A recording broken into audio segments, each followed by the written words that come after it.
Today's got 12:45.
think it does give them what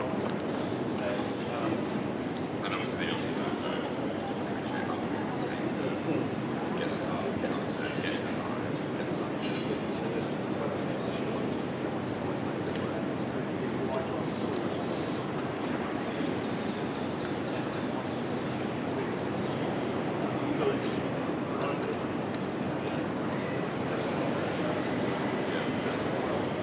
Joe Howard is asking Alex Howard to reference.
Okay.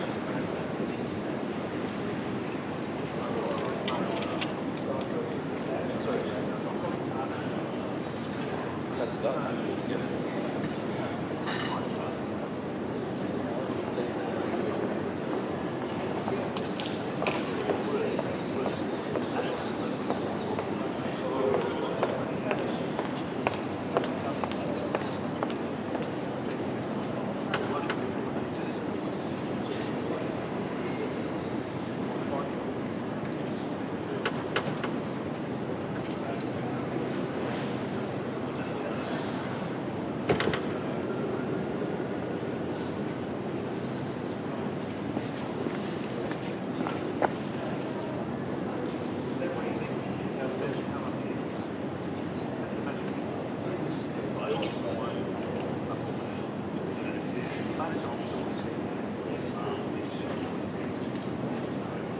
So I thought there were some very strong news lines there and also some vital context. Let's take the news lines first. The first one that you pick up on, Nikki, absolutely right. The idea, this is the first time that we've heard it since the blow-up in the Oval Office on Friday, that France and the UK are going to act as some kind of bridge in talking with President Zelensky in Ukraine to try and get an agreement with him, with the Ukrainians, which they can then go back to the White House with. So that's news line number one. News line number two, and we sort of knew about this really, was that let's say there is a deal that any form of peacekeeping operation, initially any form of security on the ground, is going to be a coalition of the willing. In other words, it will be France, the UK, and let's see who else comes forward, but that it will need the US guarantee, something that we've known all along. Now, the context, and this is sort of fascinating, I think we were pretty sure this is where Sir Keir Starmer would go, is clearly he is not giving up. The UK is still hoping upon hope that the United States can continue to support Ukraine, that it will continue to engage on this process, that the United States will continue to be Europe's most important ally, and that tempting as it might be, and we know that there are plenty of politicians across Europe, plenty of citizens who think, what on earth are you doing being nice to this man after what they would believe to be the bullying side of his character that he revealed, but Keir Starmer ruled that out. He's clearly biting his lip, it's damage control, saying, yeah, I could do all of that sort of stuff, but you've got to keep your eye on the prize. And the eye on the prize, and we've heard this before, not just for the UK, but for most European countries, is to keep the United States engaged, as it has been since 1945 on their side.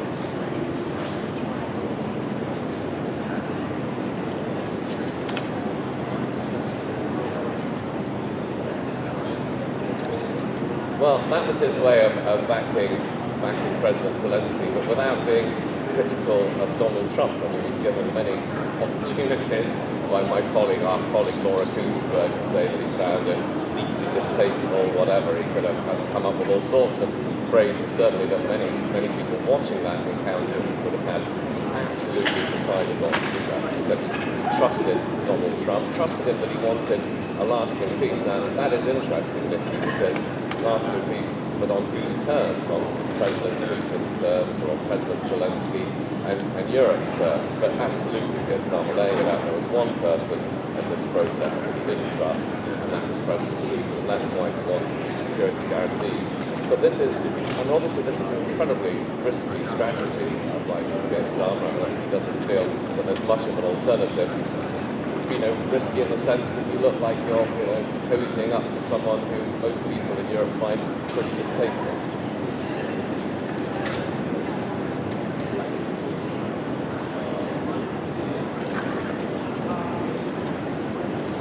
Alrighty.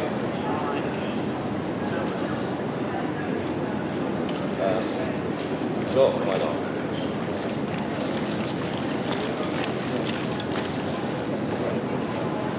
Am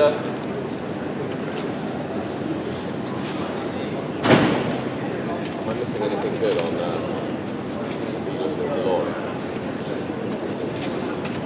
Okay. Well, the panel know that. So I've got that panel to know that's what I do. It's all so nice, isn't it? Nice to see you.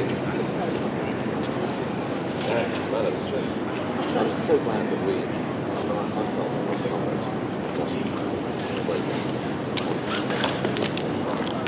discussed all of this stuff is immensely uncertain. Everything that happened on Friday kind of made what I was saying make sense. When we judge it, is there a deal? Does he stand side to this? I don't know. I think this is a proper crisis. Tremendous magnitude.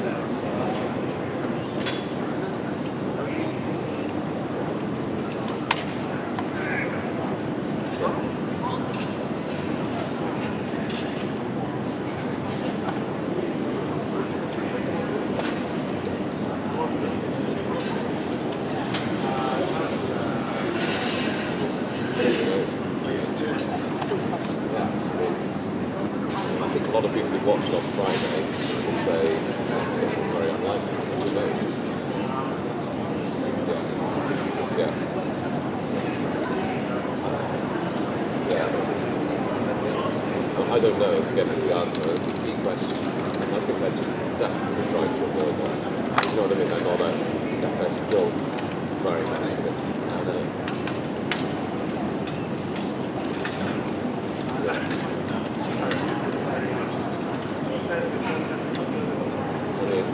It's just been more hopeless. Swift. Are you watching it? Are you listening on Swift? Does that have the actual okay.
Okay, so about 7 minutes left. I'll carry on.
Okay, that's cool. I wonder if we could just leave something up on Cleveland, because I couldn't hear any of the presenters.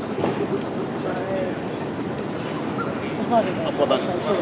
Okay, I'll go away and just check for it. Brilliant. Okay. No, there isn't, I'm afraid. Okay. Cheers. Thanks. Bye. Okay.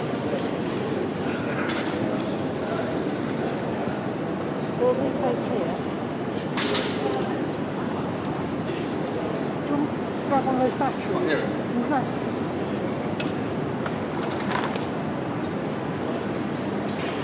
Or you could just grab the other box. There's another box.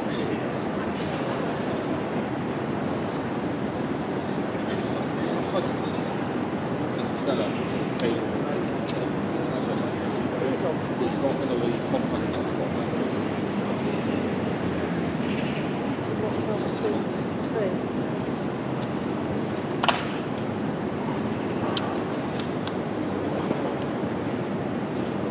It's also not there. It's a passive. Hmm? It's not a passive thing where it's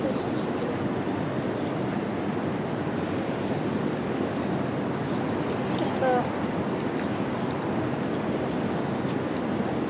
check. Where's this going? Is that right?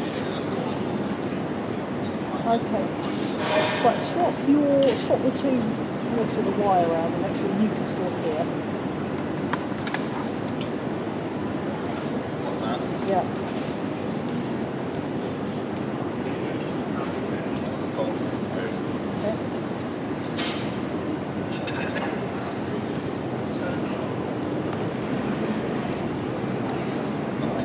Nothing. So the split is a bit defunct. I'm pretty sure we've got more splitters in the live bag.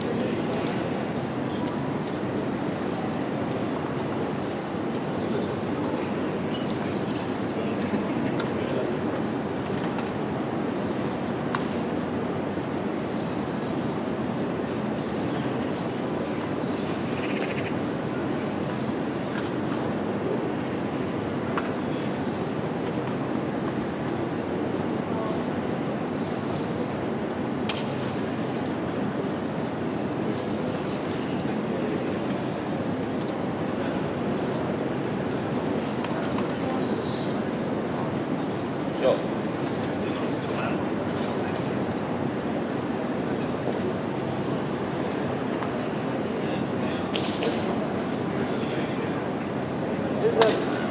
Is Zelensky expected back here this morning?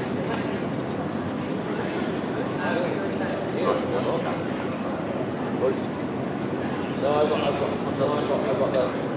the snappers are shaking their head, and that's always the old horse head shaking. Who is coming then, snappers? Malona's coming. Yeah, okay, there we are. Okay, so in terms of Downing Street, I might always trust the snappers. after. It's not say only, I don't mean it like that, but it's the Italian Prime Minister, no Zelensky. So I think everybody else is going to Lancaster House, yeah? Thanks for the snapper. Yeah. Thanks for the knowledge.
Straight to there.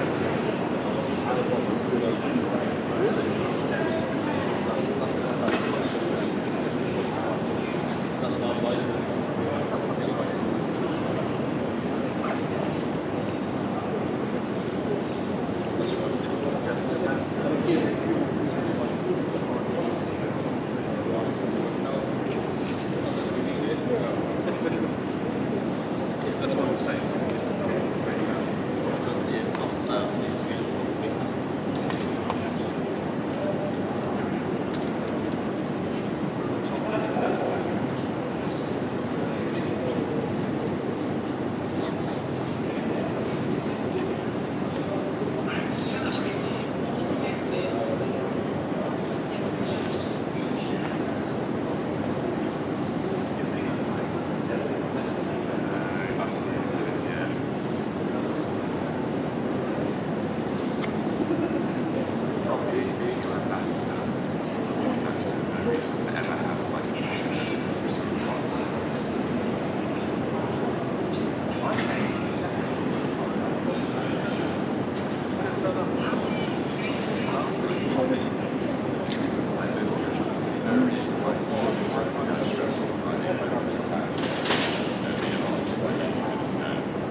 Any good lines from Bader Knock? I didn't hear any, I stopped listening.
Yes, and it seems on two fronts, both the initial phase, and that is trying after Friday's bust-up between President Trump and President Zelensky to try and actually get the bones together for how you would stop the fighting, because that was one of the most interesting lines that came out of the interview that the Prime Minister gave with our colleague Laura Queensberg, which is to say that France and the UK and Ukraine will try and come up with somewhere along the fighting and then go back to the United States, to Donald Trump. So in other words, is acting as a bridge, if you like, as has been spoken about before. And then, yes, the second element is with France and the UK in the lead would be, let's say you do get a deal and security guarantees, they would be at the core of a so-called coalition of the willing of countries who would actually presumably have troops on the ground in some way in Ukraine to make sure that the deal broke down.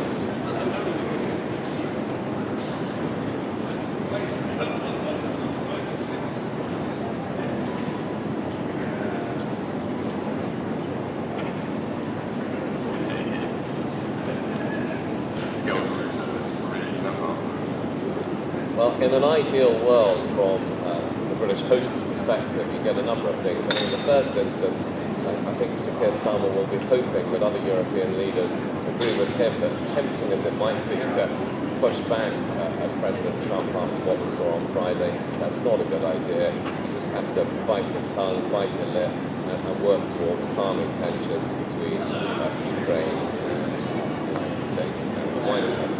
But then, putting all of that aside, to then get on with what were originally supposed to be the main aims of this conference, and that is step up defense aid to Ukraine in the meantime, increase economic pressure on Russia.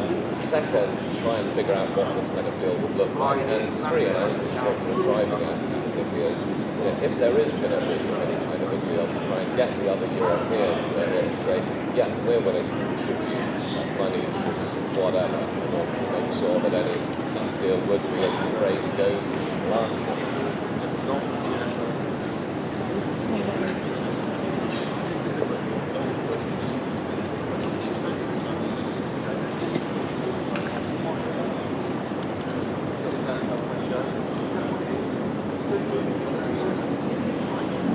That, of course, is the big question. And all I can tell you is that what we've heard, the report on it, is what Europeans have said so far, particularly that they want that US guarantee. They don't think that a peace deal would work without it. I mean, I think that's another way of saying that at the moment, the vast majority of European leaders are focused on plan A. And all costs, no matter how much, fighting, hit fighting, you have to do.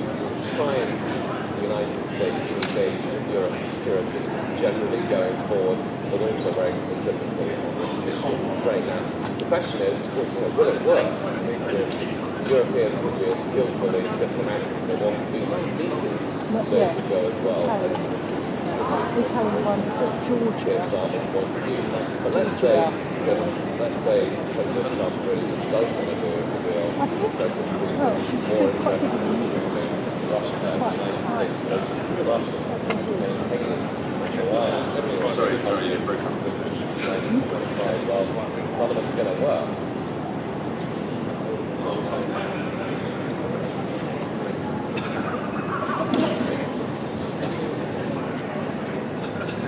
Great. Okay, thank you very much. So it's a star on board. Lovely, thank you. Cheers, mate.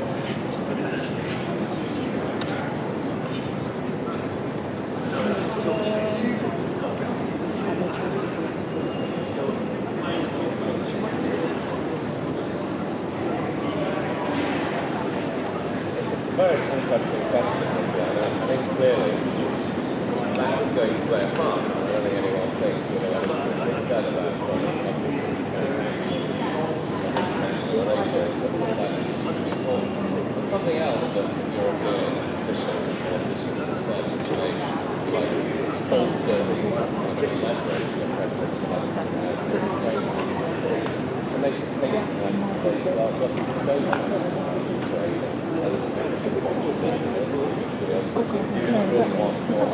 It was on there. It was caught up in my clothing somewhere. You hang on to that. Yeah.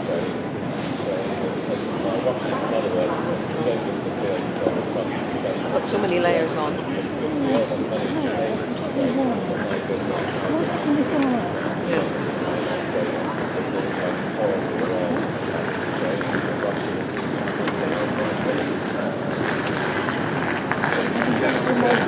It was there.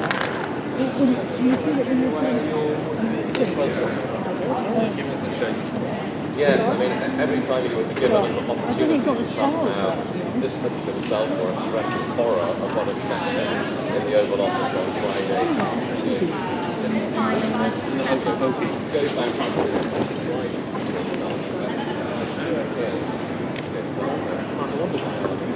what is the rise that the United States engaged in confrontation is not great, not working, or widely. That's what's driving it. But this idea, if you kept coming back to the lines, that is the question of what terms in the last years where it seemed that Ukraine survived its maintained sovereignty for a lasting peace because Russia only won. What's the time now?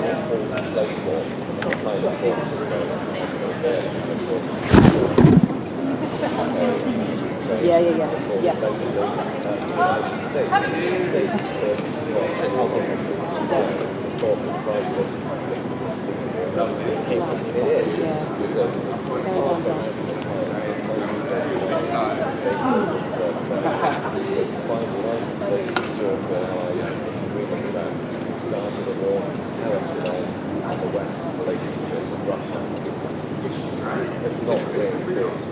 That's just crap. I saw that was one.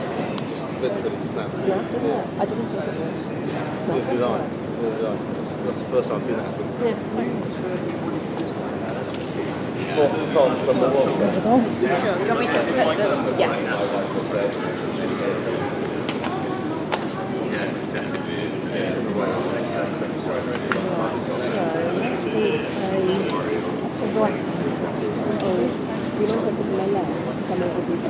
Yeah, you might have to do a twiddle, turn it on the end of its tube. It's weird. I just feel like it's so weird. Yeah, you'd be thinking about it the whole time and then...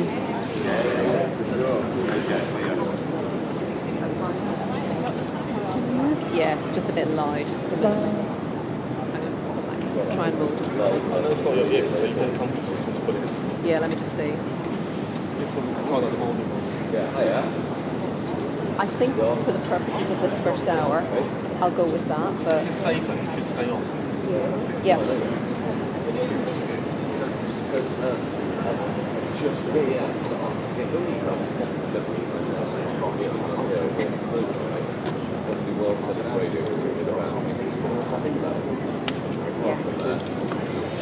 Brilliant, thank you so much.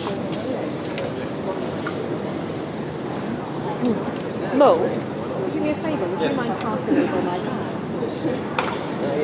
Photograph that. Thank you very much. Sorry. Hi there. Hello. Lovely. Thank you very much.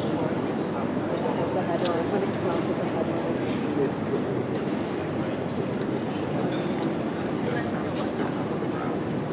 But they know what they're cutting, right? Who's okay? Yeah. If I don't know what it is, I probably can't go to it. So, but I'll try and.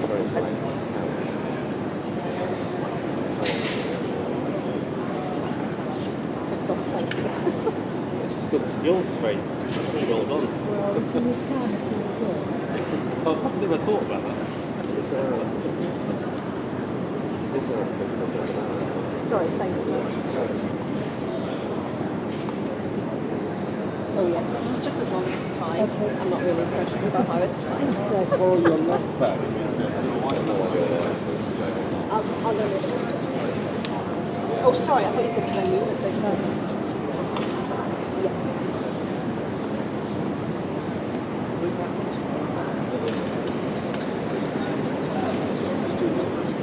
Sorry.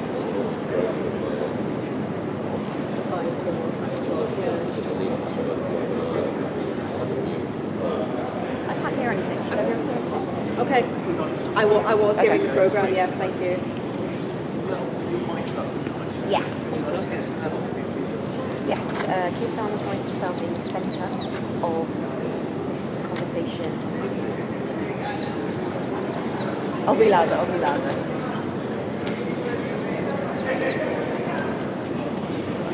Your piece is like those. That's your right. That's wrong. Oh, that's wrong. Sorry, beg your pardon. Okay. Can you hear it? I will do when this goes in. Is that a problem?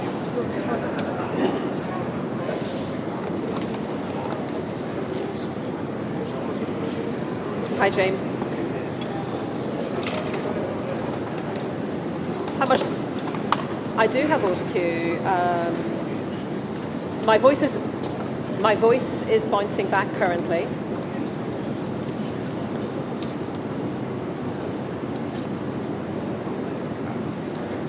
Oh yeah, because that's a massive impact. Yeah, live from London. This is BBC News. Sir Keir Starmer tells the BBC he will work on a peace deal with France and present it to the United States. That needs to say a Ukraine peace deal. Can someone add that word in?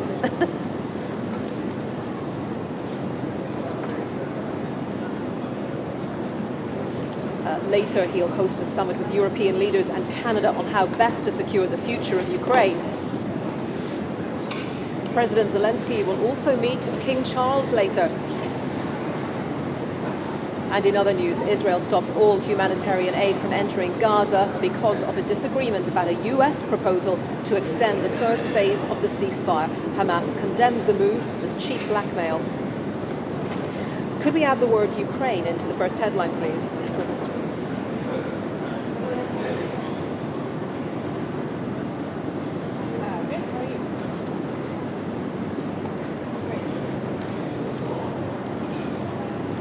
One, two, three, four, five, five, five. No, that's fine.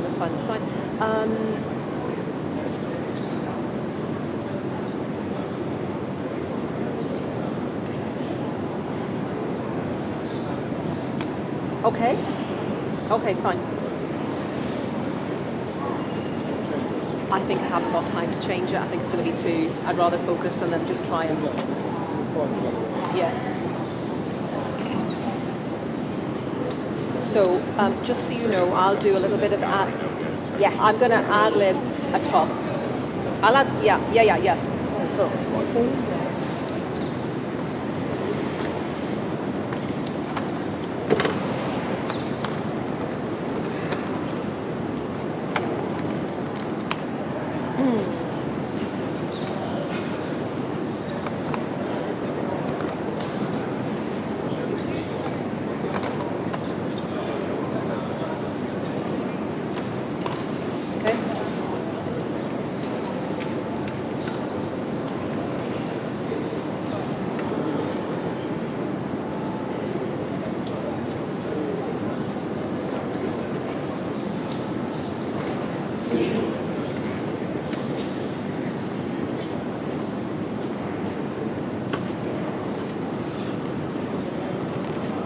Live from London, this is BBC News.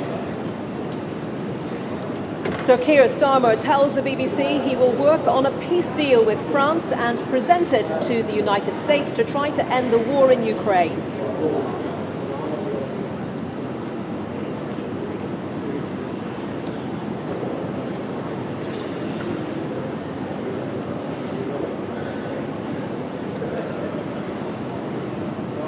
Later, he'll host a summit with European leaders and Canada on how best to secure the future of Ukraine. President Zelensky will also meet King Charles later. And in the day's other main news, Israel stops all humanitarian aid from entering Gaza because of a disagreement about a US proposal to extend the first phase of the ceasefire. Hamas condemns the move as cheap blackmail.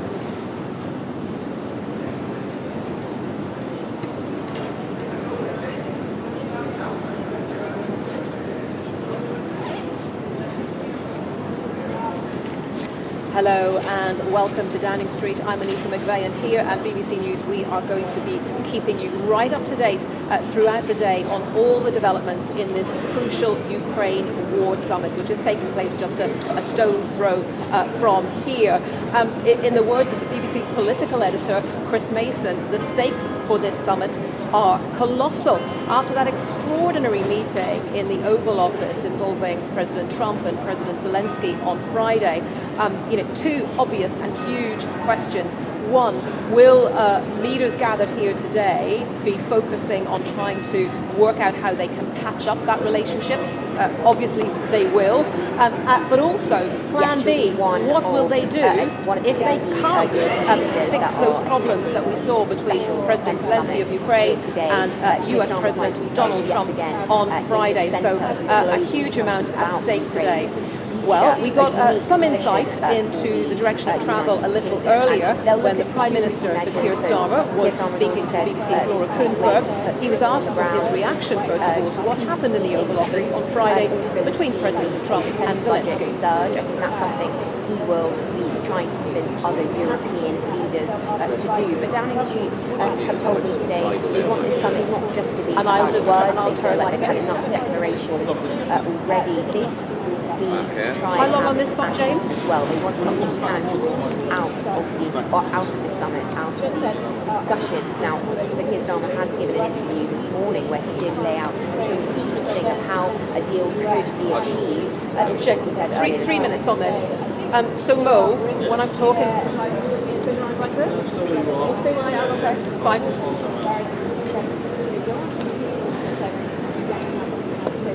Ellie, would you get some, as we go along, would you maybe get a few picks?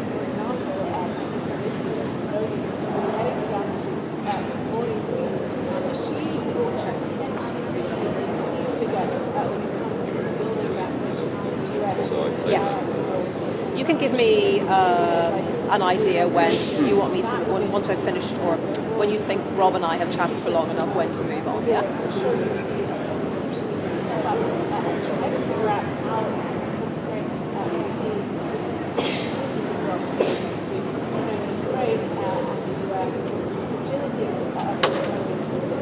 Well, I think that's the tricky part about being in the middle, and we know that Keir Starmer yesterday picked up the phone to President Zelensky and Donald Trump, so he is in the middle of all this.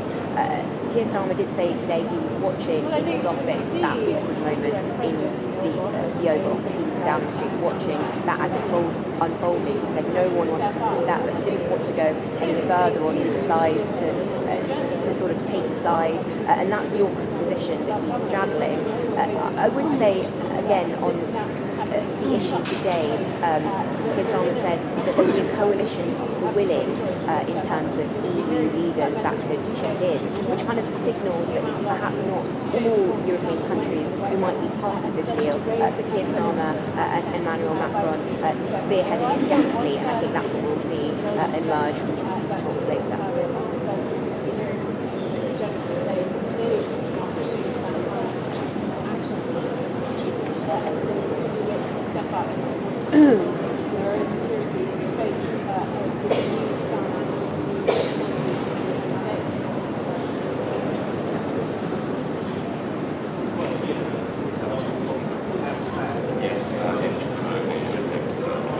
have this little home team that I have.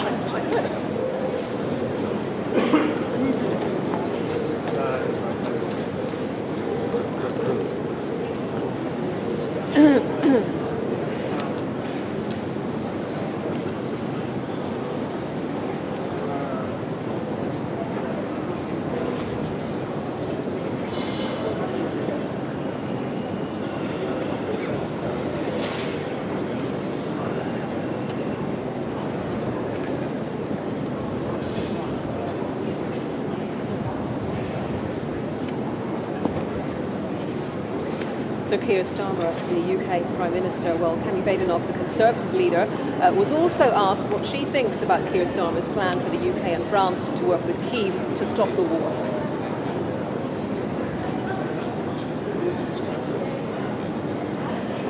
$120. Yeah, I'm just going to do a quick...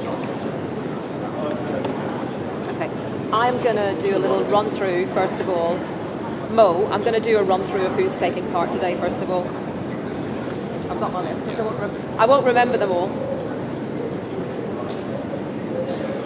Oh, okay.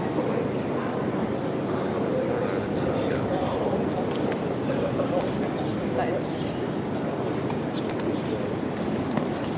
Yeah. I am, yes. Thank you. I think I've got it right anyway.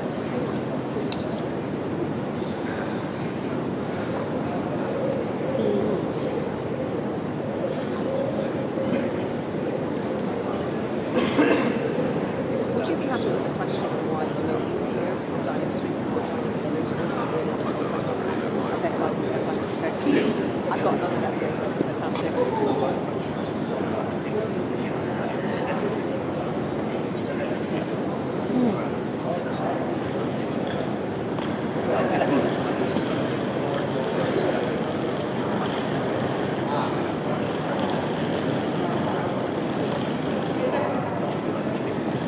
Well, let me just tell you who is going to be at this crucial meeting today. It's quite a list, which is why I've got it all in front of me, so I don't leave anyone out.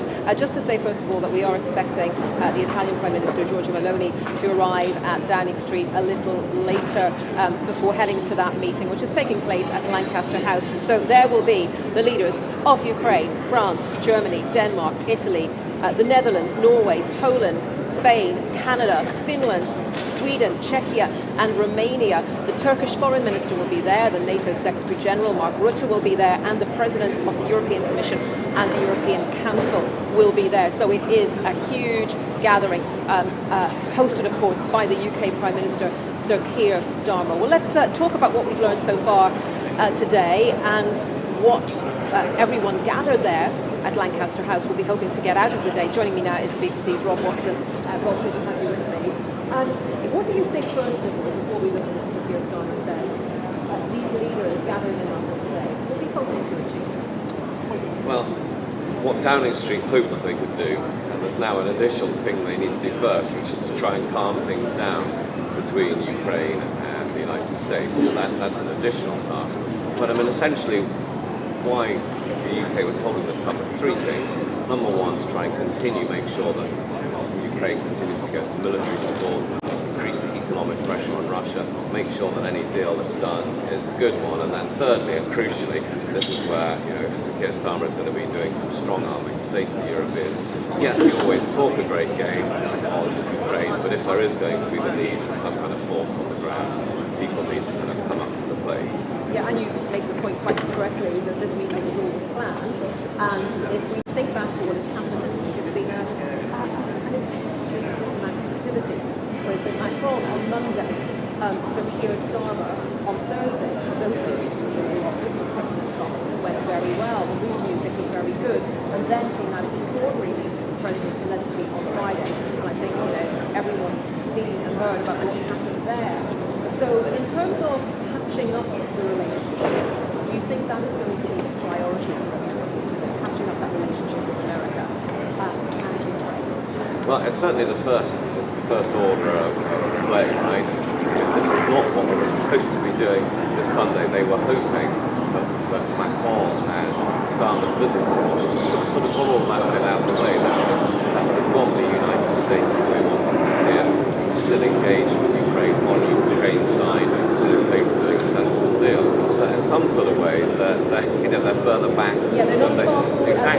further back than they were. And so, yeah, the first order of play is to, first of all, is for Keir Starmer to persuade the other European leaders to be on the same page as him. And that is to say, tempting as it might be to say, my goodness, what was Donald Trump thinking of? The UK doesn't want some sort of European pylon trashing President Trump. He wants them to agree, look, we may have to bite our lips, but given how incredibly important it is to have the United States on board, let's do that. Let's try and patch things up with Ukraine and the United States. And how much then of today will be about that plan B I referred to, i.e. what they do if they can't patch up that relationship? That's right. I think I didn't answer your plan B question properly at the start, Anita. I mean, I think what I detect from speaking to officials is that at the moment they are just so focused on plan A, and you can't overemphasize this. I mean, the whole tone of Sir Keir Starmer's interview with our colleague Laura Koonsberg, it's all about trying to keep that eye on the prize, as they would see it, and that is no matter how difficult Donald Trump is as a person to deal with or to like or whatever, we need the United States, not just on Ukraine, but that traditional alliance that existed since 1945. So they are massively invested in Plan A, and they don't want to go to Plan B. With the idea of Europe supporting Ukraine without the might of the United States behind it, I mean, they just don't want to go there. Would they, if they had to? Who knows? Okay, Rob, I hope we'll talk some more in a little while. Thank you very much. Well, I'm joined now by Andriy Zagorodnyuk, who is a distinguished fellow at the Atlantic Council's Eurasia Centre and the former Minister of Defence of Ukraine. Really good to have you with us on BBC News today on what is a huge, huge day for Ukraine, for the rest of the world as well, frankly. And I wonder, listening to the conversation, hopefully you were able to hear what Rob Watson and I were discussing, how much does Ukraine want that American backstop at the moment after the events that we saw in the Oval Office on Friday between President Trump and President Zelensky?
And how likely is it at this point that you think the relationship can be repaired?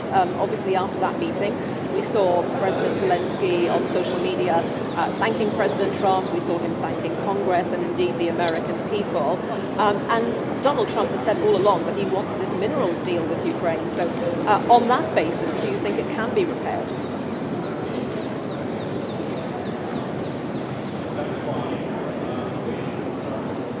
Andriy, unfortunately, apologies, we have lost our guest. Hopefully we'll try to get back to Andriy Zagorodnyuk. But right now I'm joined by Maria Zolkina, who is Head of Regional Security and Conflict Studies at Democratic Initiatives Foundation. She joins us now, Maria. Good to have you with us on BBC News as well. Just take stock of what you've heard from Sir Keir Starmer, the UK Prime Minister, today. He is saying that there are three key issues to sort out now: a strong Ukraine to fight on if necessary, or to be in a strong position to negotiate, the European element with security guarantees, and thirdly, a US backstop. Take us through your thoughts on those areas.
Do you think that anything can come out of this summit today that would be strong enough to persuade President Trump that Europe is doing more, is going further in its own defense, in the defense of Ukraine, that might alter his approach and make him more amenable to providing some kind of backstop?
So you are hopeful of a strong statement coming out of this summit today in London. One of those in attendance is the Turkish Foreign Minister. I just wonder if you would have a thought for us on the role of Turkey here, because Turkey has supplied Ukraine with drones. It has the second biggest army of the NATO members. So could Turkey potentially play more of a role?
Maria Zolkina, thank you very much for joining us on BBC News today and for your thoughts on today's story. Well, I'm pleased to say we've got our comms re-established with Andriy Zorogrodnyuk, who is a distinguished fellow at the Atlantic Council's Eurasia Centre and the former Minister of Defence of Ukraine.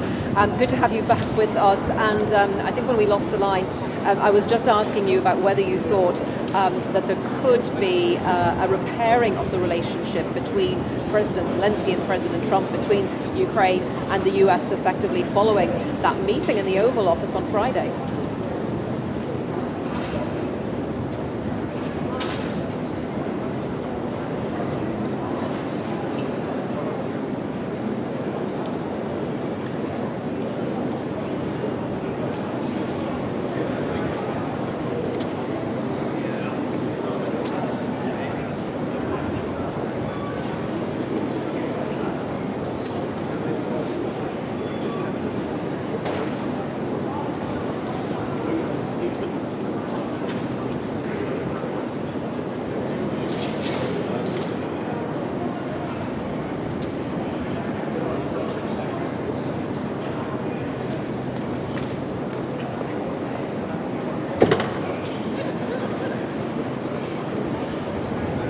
So Keir Starmer, UK Prime Minister, said earlier today that one of the elements that they would be looking at in this summit is a strong Ukraine to fight on if necessary.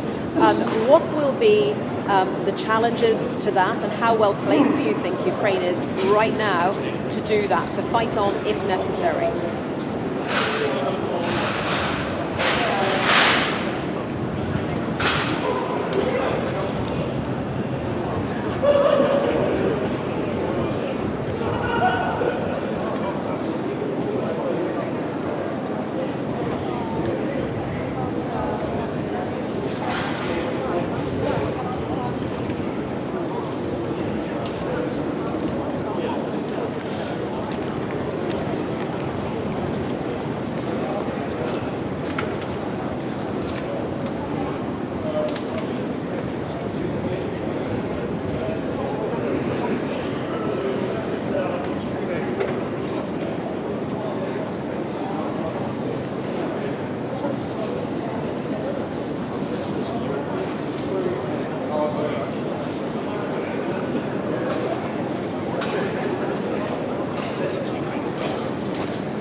Okay, Andriy Zagorodnyuk, thank you very much for joining us on BBC News today. And of course, we are here in Downing Street, the door number 10. Behind us, we'll be keeping a very close eye on all the developments at Lancaster House, a very short distance from here where that summit is taking place. Rob is still with me. We've got about a minute, Rob.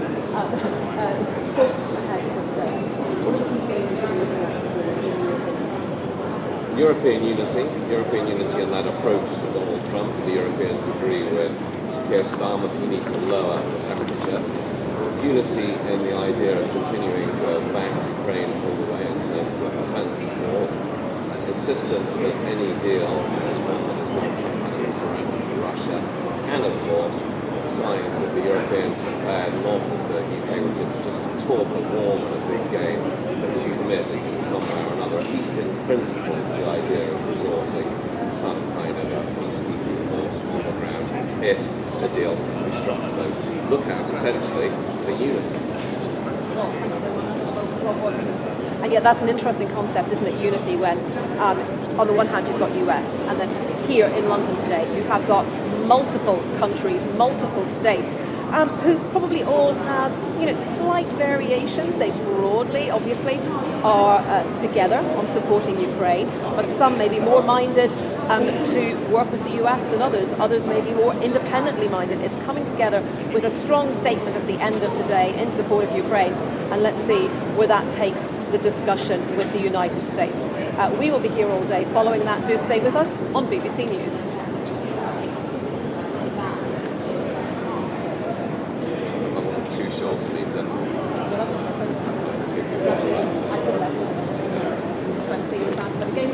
Yeah, exactly. Thank you. I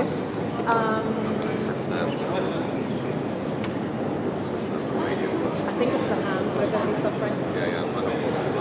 I have got some gloves as well, actually, but we'll be okay. I'm not until 11, not until 8 minutes past 11. So. Oh yeah, sure. Yes. I'm here. The next commitment isn't until 8 minutes past 11. Okay. Okay. Okay. Okay. Okay, fine.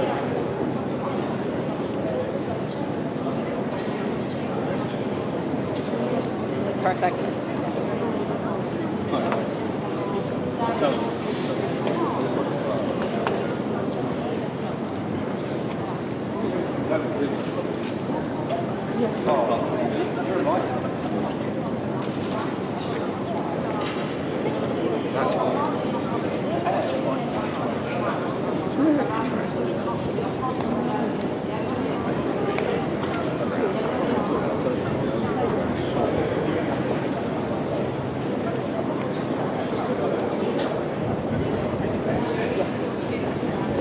Going into a long shot of Keir Starmer.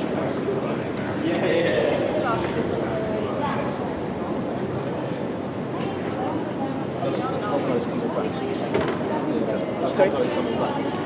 Yeah, there's a 13-minute shot and then a 3-minute shot, so it's after that, yeah. But I don't know if he does know. Ellen.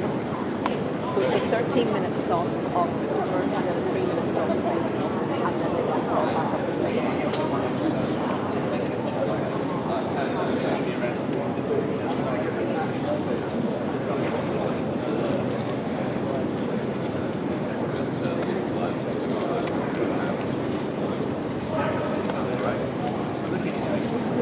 Okay, thank you, James.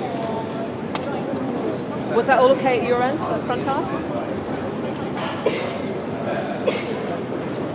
Oh, yes, apart from that, yeah.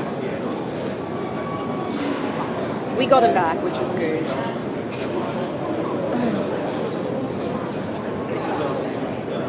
Will do.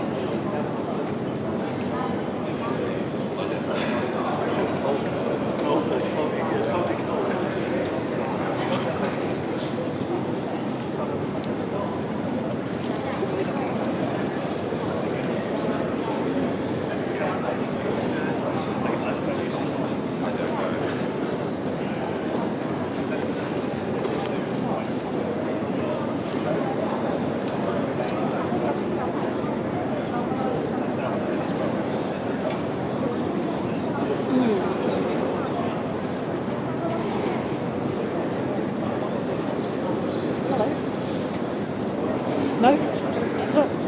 Maybe I called you. My mistake, sorry. Okay. So it's Ukraine, France, Germany, Denmark, Netherlands, Norway, Spain, Turkey, Russia, Chad, Romania. No, Latvia, Hello, can plus NATO you Secretary. yeah, okay. How are you?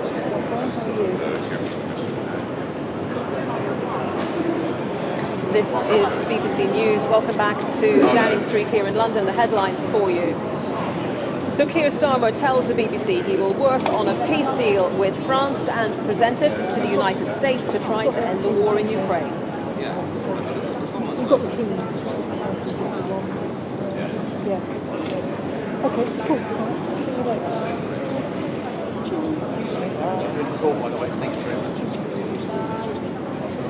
Later here in London, he'll host a summit with European leaders and Canada on how best to secure the future of Ukraine. And these are live pictures from Downing Street, where we are expecting some leaders to talk to the Prime Minister before going into that summit. President Zelensky will also meet King Charles later today.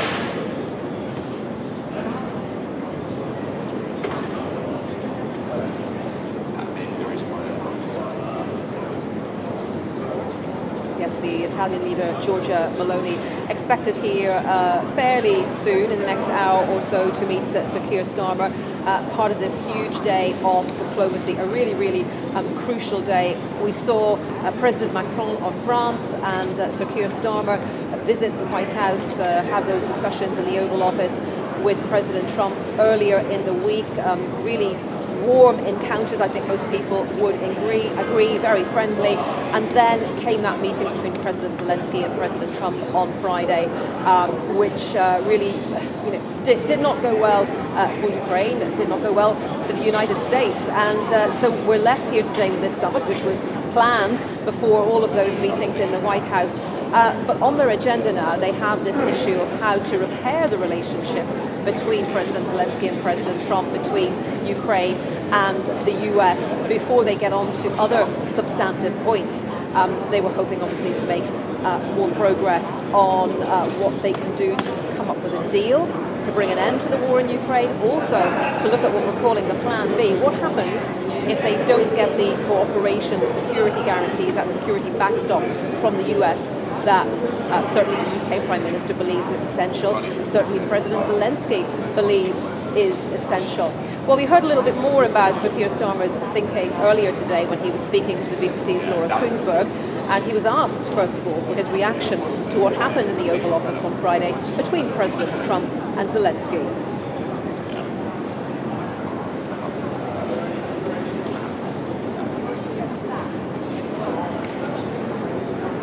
I shall stick my hands in my pockets then.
Hiya, how you doing? Nice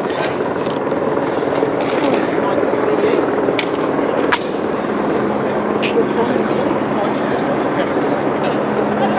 Well, no, but I'll be on the live camera. Where's the live camera?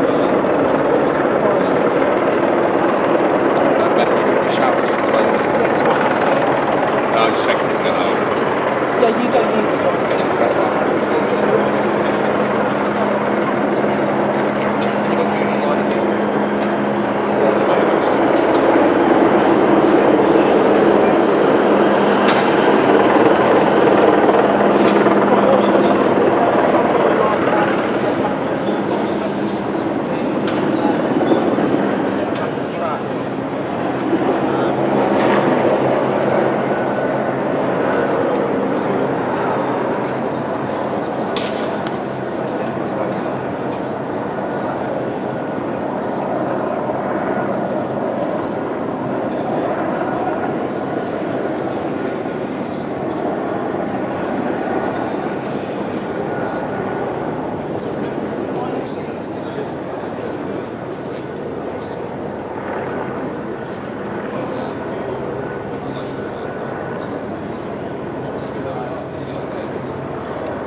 you sit in Well, which one do you want?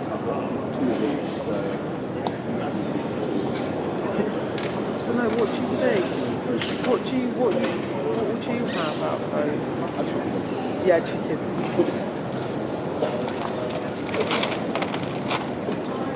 Can you pass me my... Oh no, I've got... Can you pass me my stool? Can you just bring me my stool? I'll put my stool there. Matt Barbette wants to know what people of the city are thinking in the Kremlin.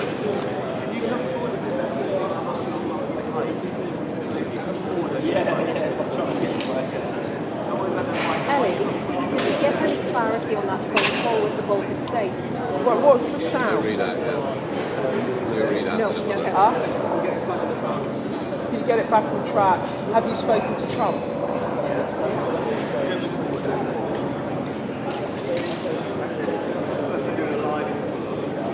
I don't know. I think they should just get me up live and get me chatting now, because they've got loads of talking heads on, and I actually... Why don't you just get them to get me to chat into it a bit more? Yeah, Ben, so you're live at the end of this hour, and then from the top, probably until Are you producing? Are you the film producer today?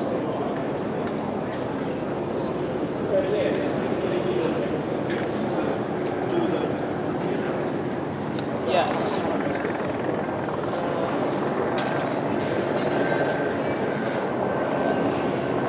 I think Trump are reliable allies, guys. Can you trust Trump? Can you trust Trump? Do you need to step up your security defense? I just do loads. I didn't feel there was enough shouting yesterday at Zelensky.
announced that he wants peace. The question is on whose terms, on President Putin's terms, or on Ukraine and Europe's terms. And really why this is a major global identity crisis is that the first steps into the signs of the US and the Europeans disagreeing on who started a war, how to end it, and what relations between the West and Russia should be. Yes, that's right. The Prime Minister Meloni of Italy, a close Trump ally. Yes, so here in Downing Street we are expecting Giorgia Meloni, the Italian Prime Minister, to arrive fairly soon ahead of that summit with many leaders from around Europe. We'll be moving to Lancaster House at the Grand State Building in the centre of London, where some intense diplomacy will kick off with 18 European leaders coming to that summit as the Europeans try and work out what a security plan for Ukraine might look like. And they tried to pick up the pieces that got broken so badly in the White House on Friday with those astonishing exchanges between President Trump and Zelensky. Look, at the nuts and bolts of it, I'm told by government sources that they do think they can get things back on track. Someone has said to me there will be more ups and downs ahead. We must keep our eyes on the prize. So there will be negotiations with the European about increased defence spending and what can they do with Trump and Zelensky, all still to play for. After the summit.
Sometimes forget to do that.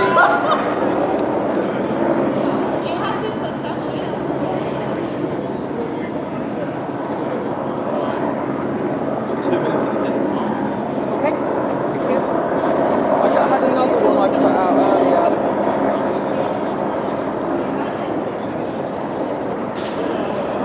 Yeah, I won't wait for a cue. I'll just take my own cue then. Yeah.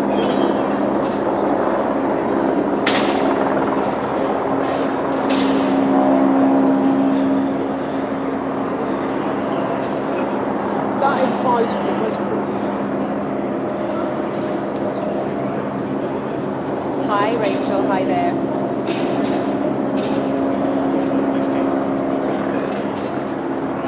Guys, I do. Am I gonna be in vision? How are we doing it? Am I out of vision or in vision?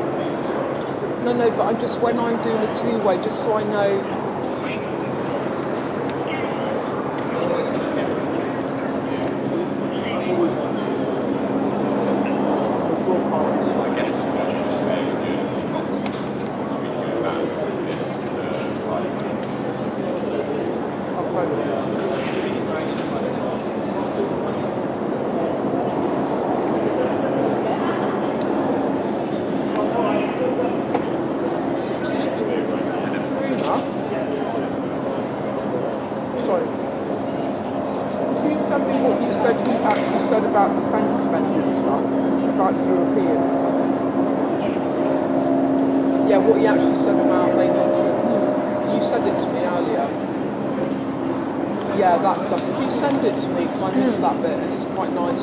Thank you.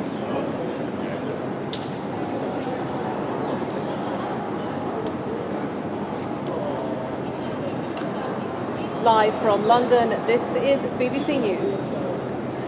So Keir Starmer tells the BBC he will work on a peace deal with France and present it to the US to try to end the war in Ukraine.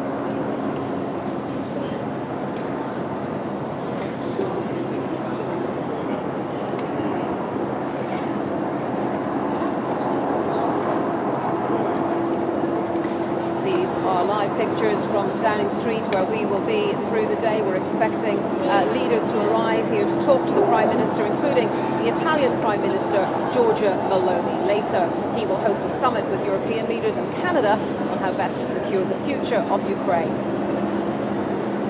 President Zelensky will also meet with King Charles later. The other main story today, Israel stops all humanitarian aid from entering Gaza because of a disagreement about a US proposal to extend the first phase of the ceasefire. Hamas condemns the move as cheap blackmail.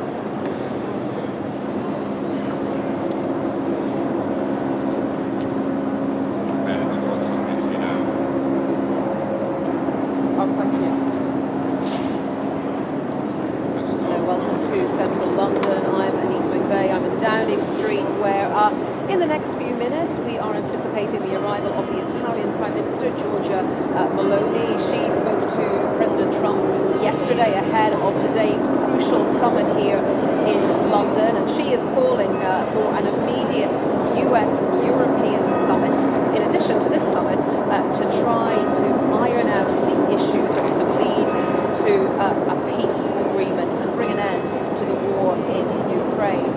Well, Ukrainian President Volodymyr Zelensky is in the UK. You may have seen him yesterday being greeted by Sir Keir Starmer here in Downing Street, and he will be attending that European Leaders Summit, which is taking place later on in Lancaster House, not very far away from here at all. The Turkish Foreign Minister is also in attendance, the NATO Secretary General, and the Presidents of the European Commission and the European Council will also attend. And earlier today, Prime Minister Sir Keir Starmer spoke to the BBC live on Sunday with Lord Kuenberg, and he was asked for his reaction to what happened in the Oval Office on Friday between President Donald Trump and President Volodymyr Zelensky. Let's have a listen.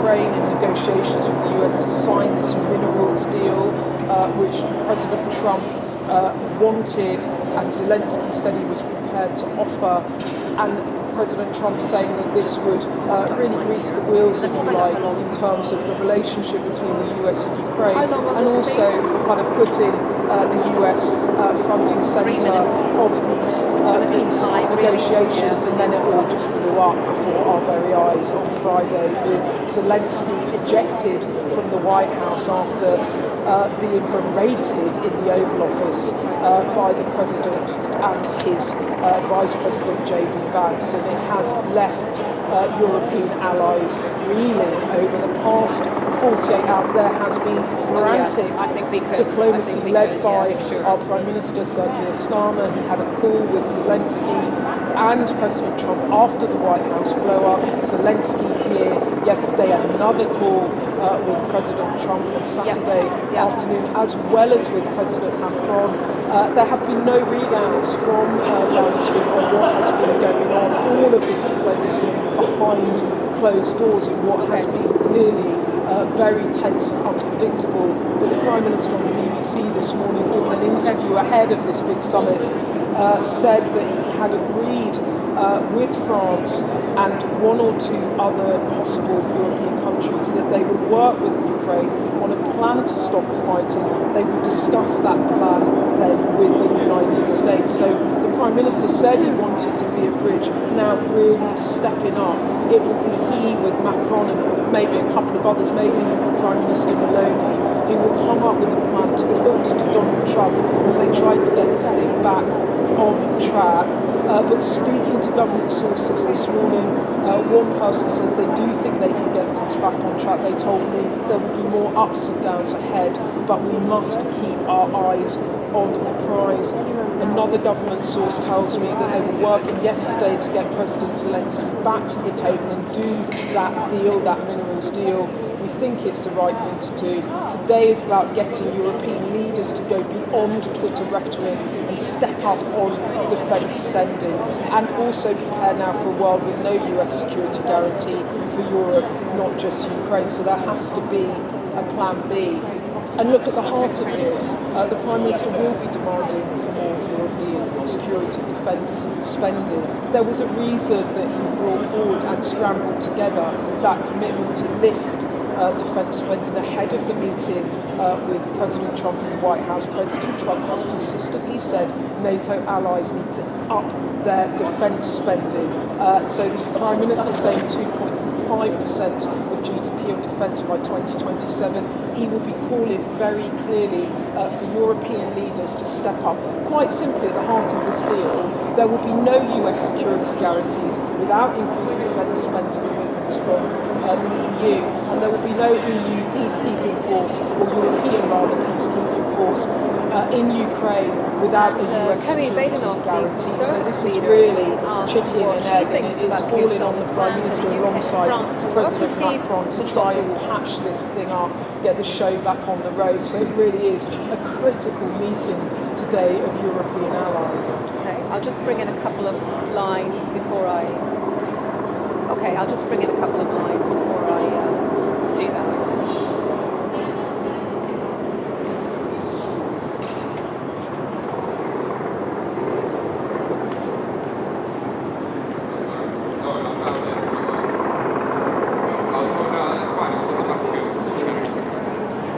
I think the thing about what's going on between Keir Starmer and President Trump, so we're just waiting for Prime Minister Malone, a bit of movement behind me.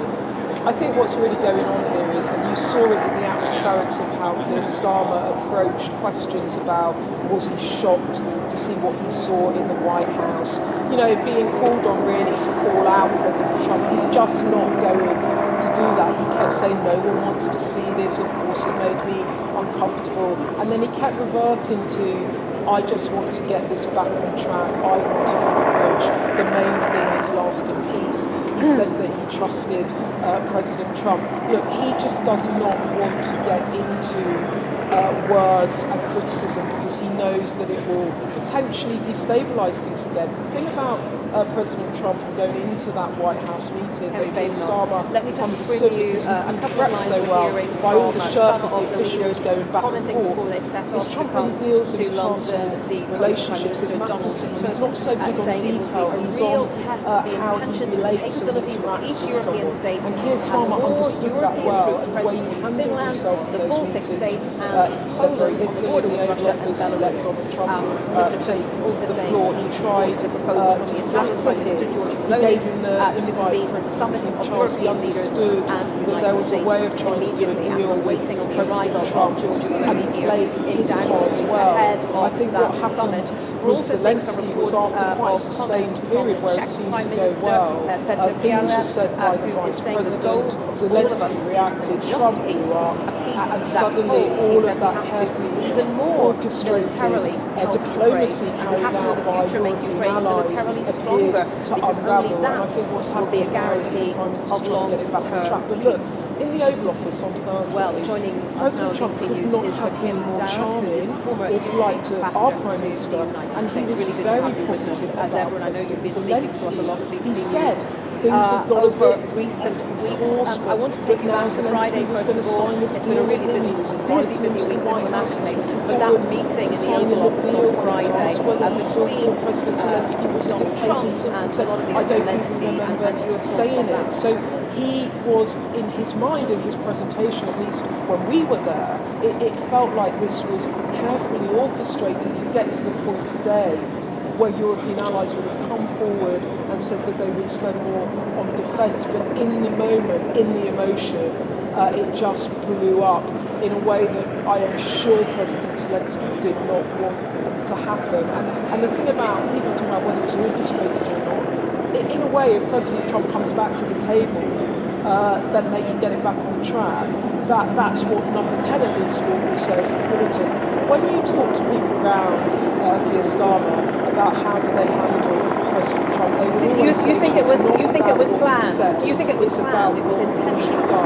Many people out there have been really upset by the way Zelensky was treated. He's a wartime leader. You saw the compare and contrast how the Prime Minister dealt with Zelensky when he came to the street and embraced the Prime Minister, walked down the street.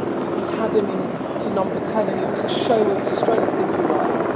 But really what they care about is getting this back on track and dealing with Donald Trump. Because like it or not, at the moment, in terms of peacekeeping forces, the Europeans feel they need US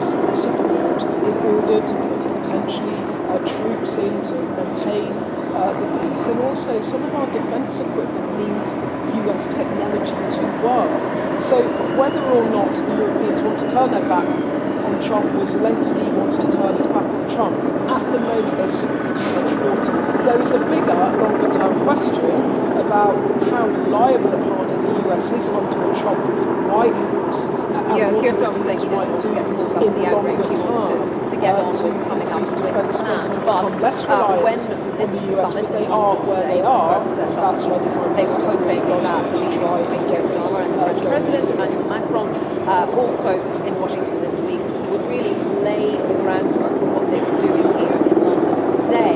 However, they now, in addition to what they had hoped to achieve, have got to also work out how to repair that US-UK relationship to a certain extent as well.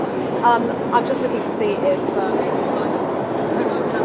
was actually Larry the cat rather than anyone watching. Not familiar, Larry the Downing Street cat, not any sign of George Maloney, the Italian Prime Minister arriving. So just on that point, Kim Darren, where or how do the people gathered here to start to think about repairing that relationship? When we were in Washington and we were talking to people in Washington, the thing that I took away from some of the discussions I'd had behind the scenes was there will not be US security guarantees for Ukraine without Europeans doing their bit. Look, President Trump has told NATO allies that he wants to spend 5% of GDP on defence. Currently the US spends 3.4% of GDP on defence, and the question here is whether or not others will step up like the UK Prime Minister has, and he will be tough on that. You saw a flick of this in the interviews he was doing this morning when he said it's not about people talking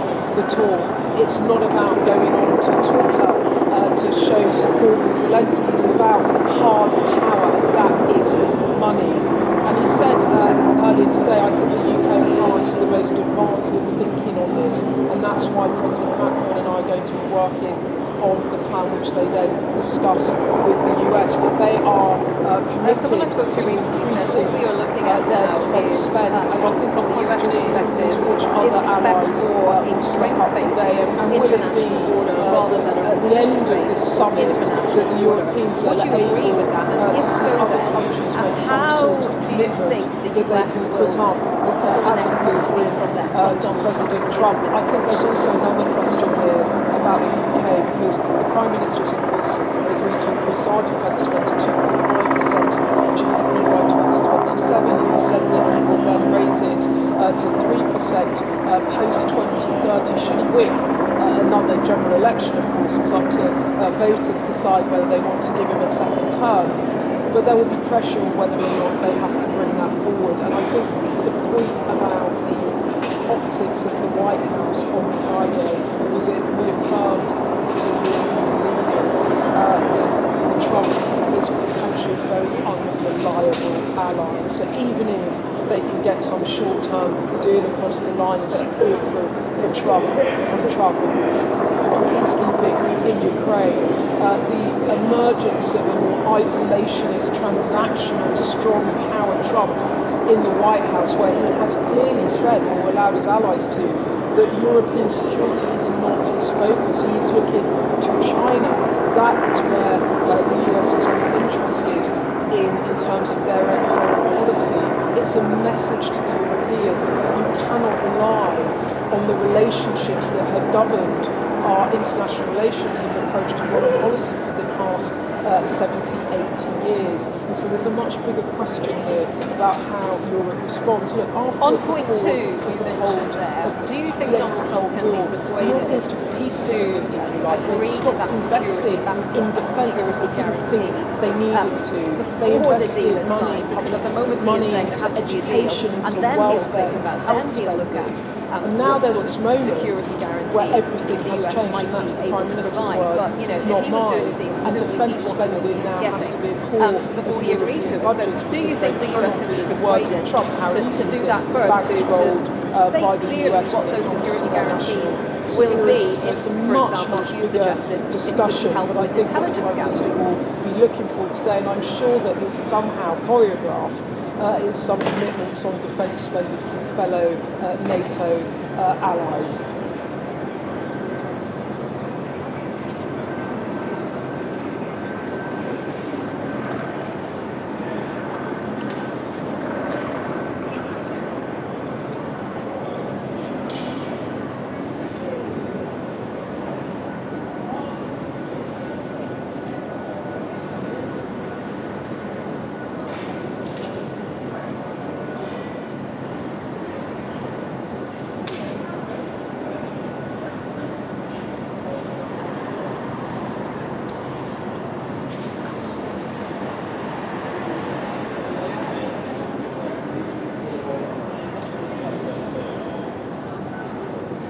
I think the element of this that we haven't spoken about much at the moment is about how confident is Trump that Putin In terms of will actually come to the sequencing, table. if, What really as struck me at Poland's the Prime press Minister conference with the Prime Minister on was Thursday suggesting in the East Room of he the White hoped to get out of this House was when meeting Trump today, said and this that deal would be will happen a very promise quickly of or more not at all. European And as the Europeans on the and the borders US of Russia talk and amongst Belarus themselves in areas about like security Baltic states guarantees for and so Ukraine or forth. peace deal If that was or to be what put they into can place, do you think it provide, would be more likely what that Trump is would trying to say, do is you get know, Putin to yes, we can the move table. on these security And what I think is sort of not said much but might be going on behind the scenes is that Trump needs Putin to come to the table.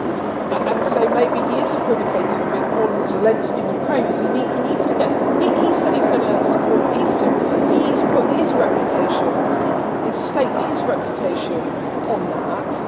And what if President Putin doesn't come to the table? And I think that in a way, some of the behaviour of Trump in the White House on Friday might be a reflection of a sense that maybe President Putin isn't locked into this. And as you said, how can other allies behind the scene try and influence Putin or discuss it with him? Because what Trump was making a point about last week in his negotiations was no one had spoken to President Putin, and actually it was he that called President Putin. European allies don't much like that, but actually to end this war, there has to be a negotiation. Well, just a final thought from you, Derek, if I may, and before Trump has been working to try to get looking ahead to today then, what would you be looking to see coming out and that is a of this question about security what's in summit the by minds way of of the Russians. a They joint might see statement? this disintegration between Zelensky and Trump as a way of strengthening them on the battlefield, as a disincentive to come and negotiate, and then it will be up to other allies to try and maybe grease those wheels, but that is very uncertain. I think what is more certain, and we can be more certain about, is the Europeans at least are trying to work out what they can do on their side in order to try and have a ceasefire after 3 years of conflict.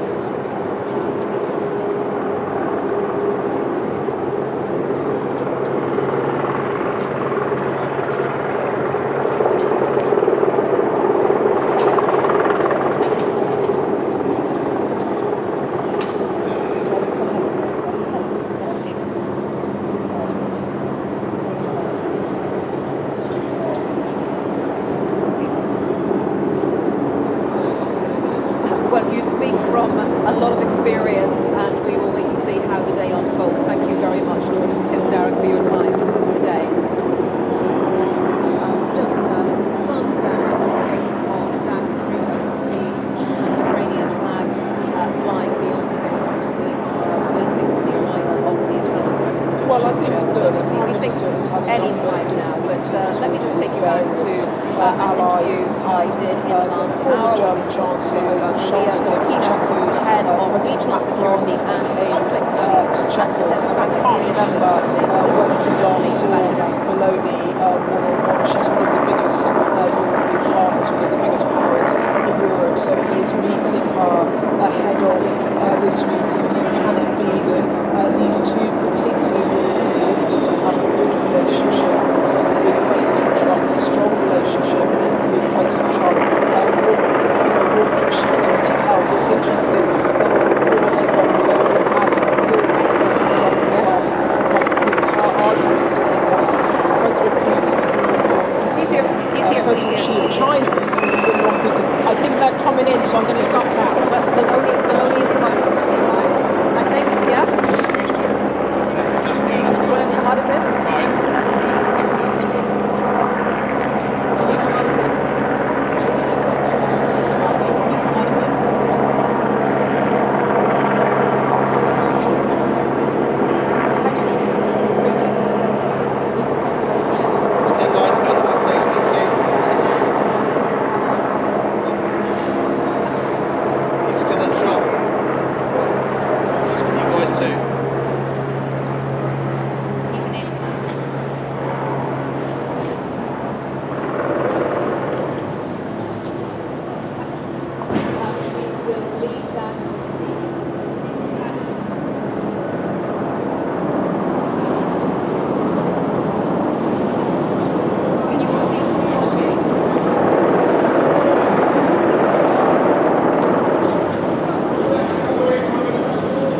So, George.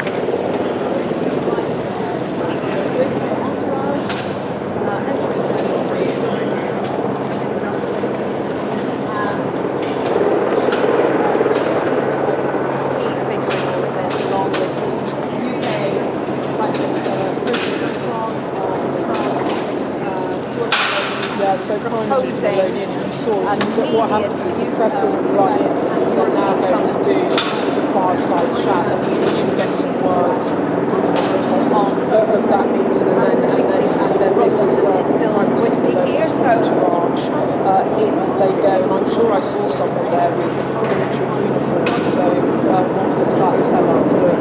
This is a big summit for the Prime Minister. If you just step back for a moment, this is a Prime Minister leading a country that left the European Union in Brexit, and now he finds himself at the heart of these negotiations. The deal maker, if you like, between European countries in which the UK for a few years was sidelined from the talks, but this unique position that the UK has as the bridge between the US and the UK, particularly with a Trump White House, was effective under President Biden, who would often go to Germany and France over the UK, but this is a White House that doesn't much like the European Union. It's threatening tariffs in the European Union. It doesn't particularly favour the NATO alliance, the security alliance of European countries and Canada as well. And the Prime Minister finds himself in this position where he really is becoming, alongside President Macron, the person that's trying to find common ground between the European Union and the US. So it is a critical day. And it is quite, if you stop for a moment and think about it, normally it is the US that lead these types of negotiations. And now we find ourselves with the Prime Minister saying this morning that he and President Macron, alongside one or two others, will be putting together a peace plan for Ukraine that they then put to the US. Now, just step back for a moment and think about foreign policy for decades. That is not how business has been done between allies over many years of successive White Houses, and that really reflects the gear change that we now have with President Trump in the White House as the Europeans step up and try to take the lead and try to persuade Donald Trump to come in behind them rather than lead them when it comes to foreign policy and defence. Yes, absolutely. I mean, in the first instance, it's how do you keep the US engaged, and then you have all of us wondering, well, what do they do if they can't? What happens if Donald Trump wants to do a deal with Putin? It's not acceptable to damage Putin and others. Okay. We will be looking for lots of signals throughout the day as we hear more from that summit, and we will keep you right up to date here on BBC News, so do stay with us through the day from Downing Street. Do signals. Yeah, but the difference here is when it's Italy first or America first is that this is a Russian aggressor on the borders of Europe. And what no European leader wants is for this war to spill out beyond where it already is. And there is a difference there because, as Zelensky himself said to President Trump on Friday in the White House, there is a sea between the US and Europe.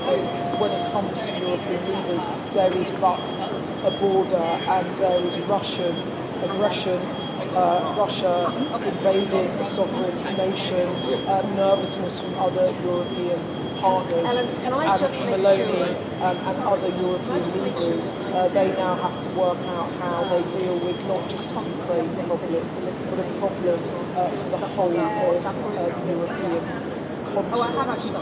And so Meloni will have to decide the extent to which she will step up. What we already have, what we know, is that certainly France and the UK are prepared to put troops on the ground in any peace deal to police the border between Ukraine and Russia. And I think the questions today will be to what extent can European countries commit to increased defence spend, but also what might that army of European troops nearby because they can't be European Union and they certainly can't be NATO Off the back of troops. That would provoke Putin Off the back of my but European countries individually, now is the moment where they do need to step up, and that's what the Prime Minister will be pressing them on today.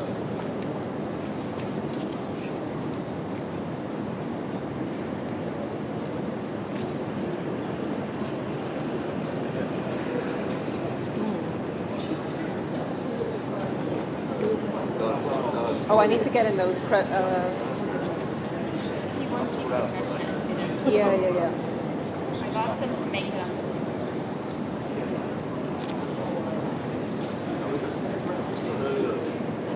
Just breakfast. I haven't done it.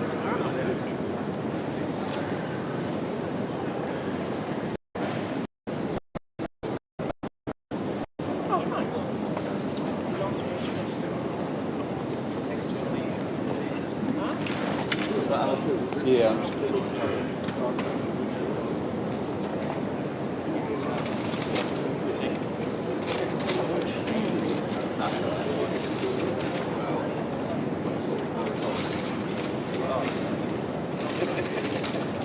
He went and got the food this morning.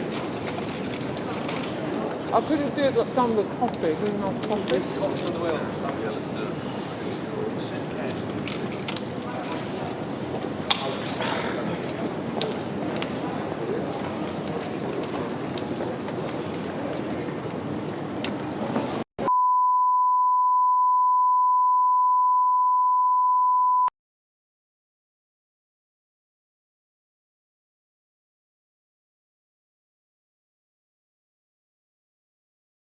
This is the primary audio circuit for the Reuters live service.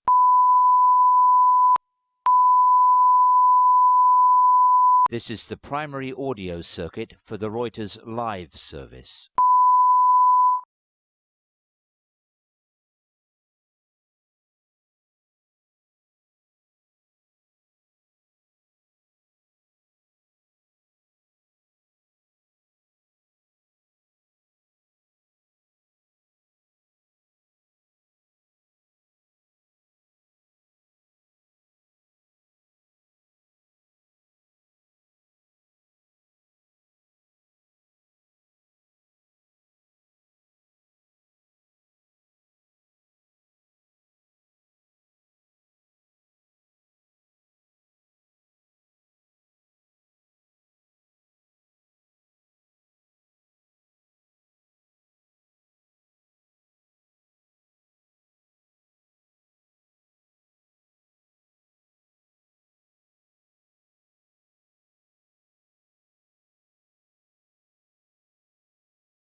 Some cables caught my foot.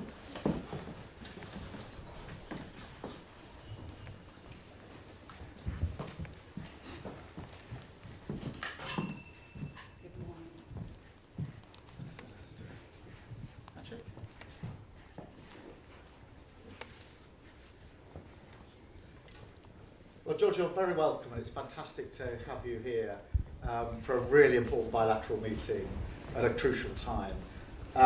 My visit to Rome just a few months ago, in the autumn of last year, was a fantastic occasion to celebrate the closeness of our two nations, our joint issues of concern, whether that's the economy, migration, and of course defence and security. So I'm very much looking forward to having the opportunity today to talk to you about the important issues that face us. I think we approach them with a very similar mindset, and so I'm very much looking forward to hearing your views about these matters. So you're very welcome. Thank you for making time. Thank you, Kier, for this invitation. Thank you for this occasion. I think it is particularly, precious in a moment, such the moment we are in. I think it is very, very important to talk each other, to coordinate. So thank you also for convening the summit we will have in the afternoon. We are all very committed about a goal that we all want to achieve, which is a just and lasting peace in Ukraine. And I think it is very, very important that we avoid the risk that the West and Italy can play an important role in bridge building, let's say. Yeah. So also proposing a meeting between US and European leaders for if we divide ourselves, that will make us all weaker. Yeah. And then on bilateral topics, I'm very happy about the work we've been doing together and how every month we enhance our bilateral cooperation. There are many strategic topics on which we've been working very well together, and I'm sure we will do even better about energy, about defense, about security, the GCAP, tackling illegal mass migration and traffickers. I know that we both think out of the box and understand that we need new tools, new ideas to solve a problem that affects the security of our citizens. So really thank you for our friendship, for the cooperation between our two nations, and for this occasion that comes after your visit to Rome, that we've had a very good time, and I'm sure we will have another one. Good, thank you very much. Great, thank you, Media.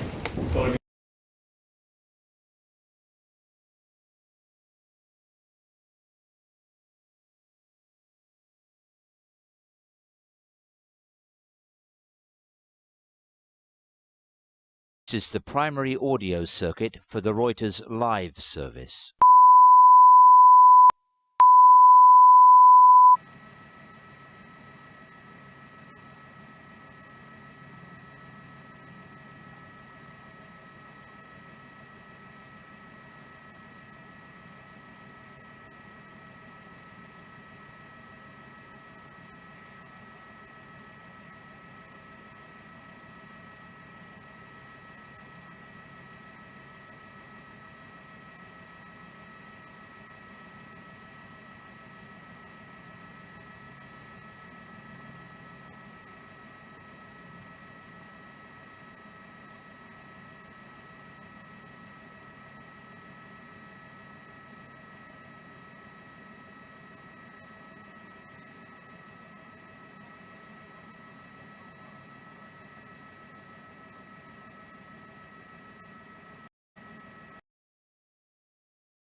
do you want? I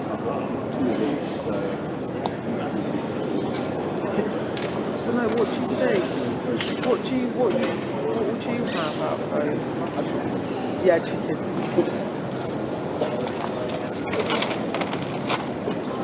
Can you pass me my... Oh no, I've got... Can you pass me my stool? Can you just bring me my stool? I'll put my stool there. Thank you. Matt Barbette wants to know what Putin is sitting and thinking in the Kremlin.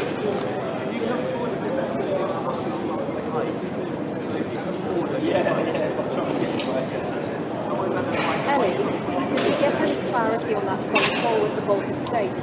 What's the shout? Read out now. No. Can you get it back on track? Have you spoken to Trump?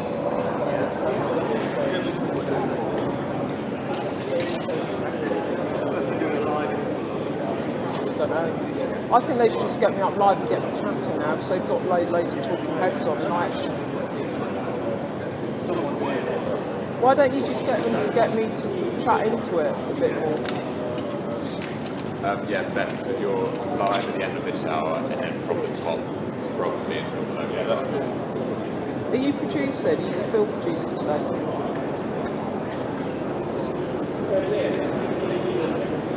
It's one of those who still, if you like, harbour that traditional US view of the world, which was shared by Republicans and Democrats alike, which is, we maximise our power by strengthening and preserving our traditional alliances, so with the Europeans, with the Japanese. But I mean, if you think about what's happened since that extraordinary bust-up in the Oval Office on Friday, I mean, most of those close to Donald Trump and around him have backed him all the way.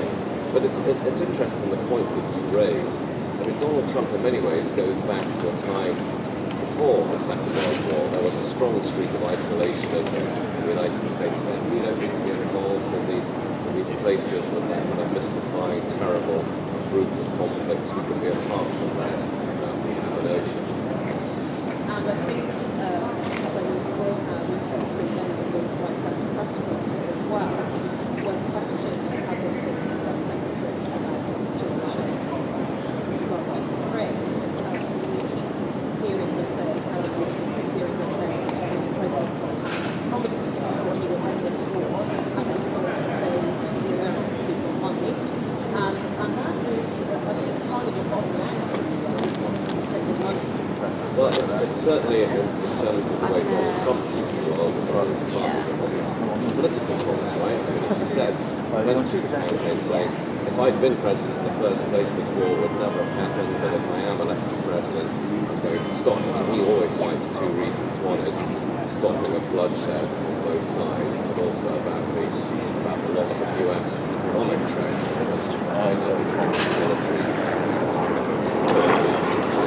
How that will continue to play out in the United States, what polling is saying, and what's going on with the American people. So I think what they tend to suggest is that it breaks down partisan lines, that all of the people that voted Republican will actually think, yeah, good on you, Mr. President, let's get out of Ukraine, let's get out of all these commitments, whereas those who voted on the Democrat side are on left, bring some narratives basically. Thank you very much. Well, George Maloney is still inside number 10 Downing Street talking to Sir Keir Starmer. A little while ago, we also heard from Andriy Zagorodnyuk, distinguished fellow at the Atlantic Council's Eurasia Center and the former Minister of Defense of Ukraine.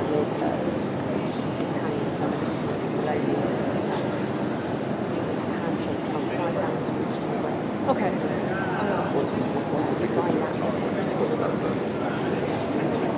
Downside risks.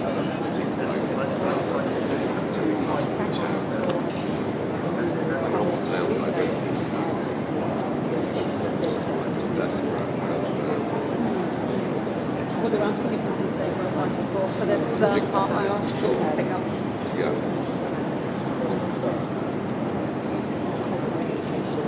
It is, yes. Okay.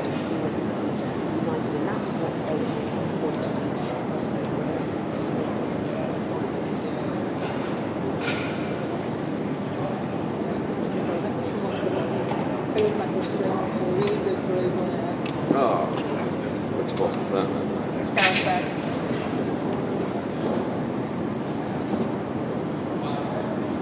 Good groove.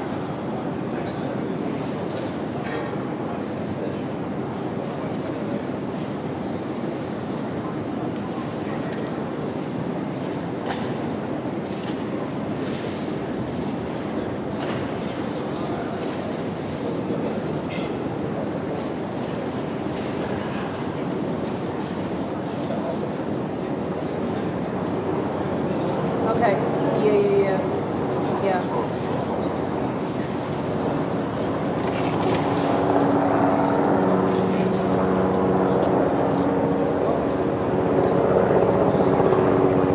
Okay. I haven't got that. Yeah, I haven't seen that. It hasn't been sent to me on the WhatsApp group or anything.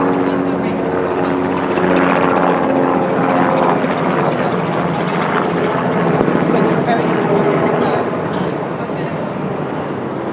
Read it back to me again, Rachel. Sorry.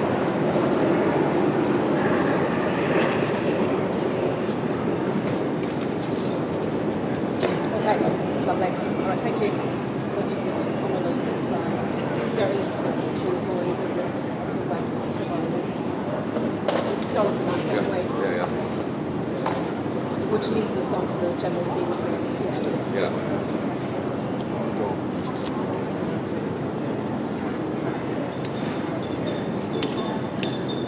It's just as I thought. So US support for Ukraine. Overall, 30% of American adults say the US is providing too much support to Ukraine.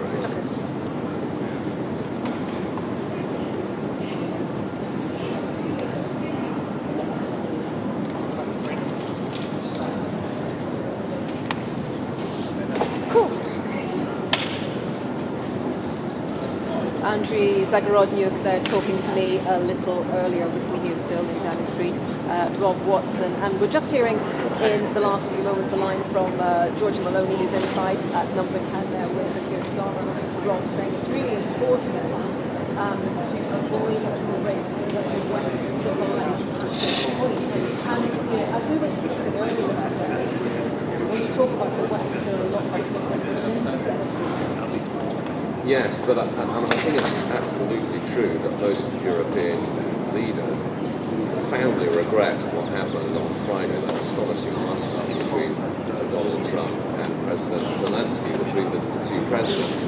So I don't think there's any disagreement amongst Europeans that was most unfortunate, and that any divisions among the West only should help President Putin, as they would see it. But the challenge they would face is, okay, clearly they're prepared to bite their lips in dealing with Donald Trump. He may not be the president that many of them would have chosen, and they find that his manner of behaving is awkward for many of them. But I think the question is, no matter how much unity and no matter how much spirit of compromise they are willing to show, a lot of it comes down to what does Donald Trump really want, right? Does he want to continue, as Americans have done, to prioritize the relationship between the US and its continental European allies, including the UK, of course? Or is what's really driving President Putin a desire to have improved relations with Russia?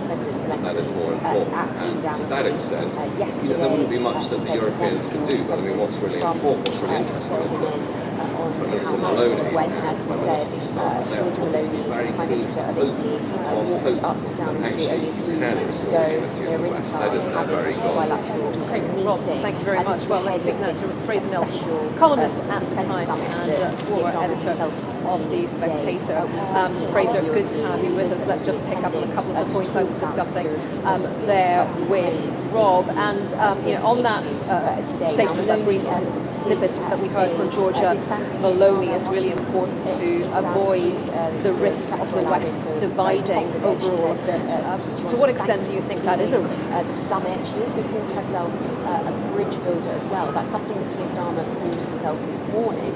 Clearly they both think they're in a unique position to be a conduit between Donald Trump and European counterparts. George Maloney hinted to closeness with the US administration.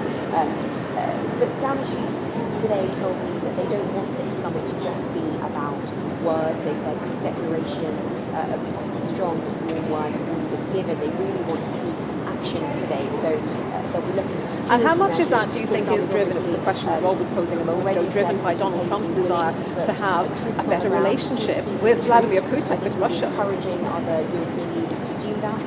The UK had big defence spending last week, GDP, 2.5% of GDP in 2027. So that's something we'll be pushing other European leaders today. George Meloni said that there should be no fractions within Europe, that all have a common goal for achieving peace.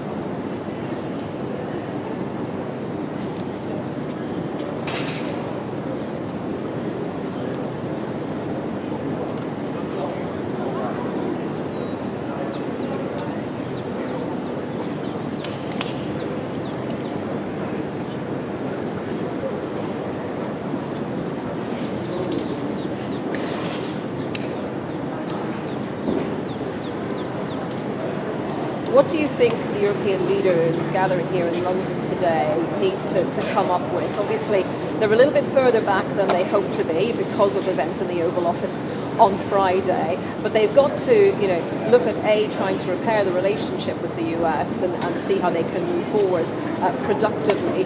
They've also got to think about a plan B, don't they, as well?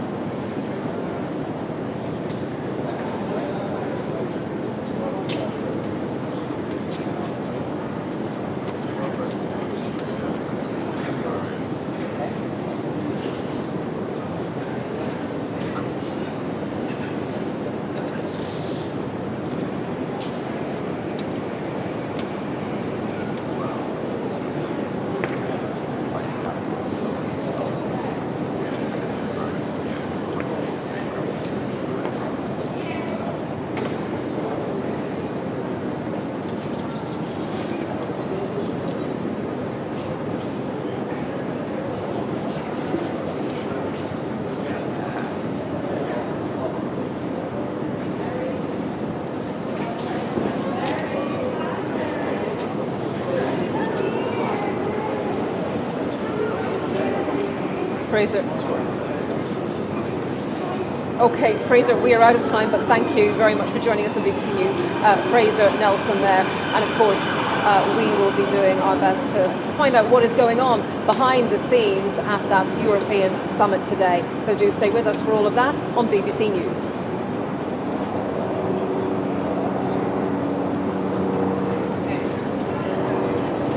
Thank you, Rachel. Oh, this is interesting. Poland. So it's the same thing. So I sent them a note that they see that you have cheers about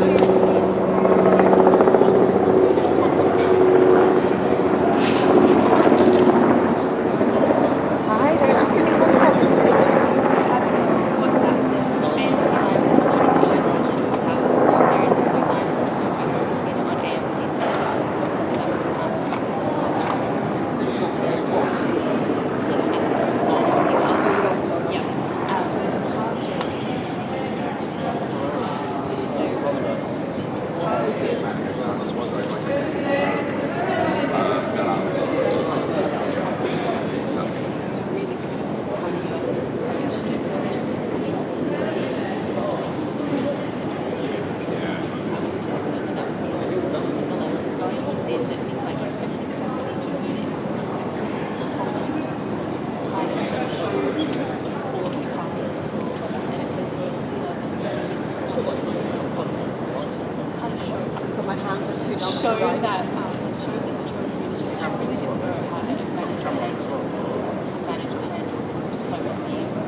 Okay, thank you, Jade.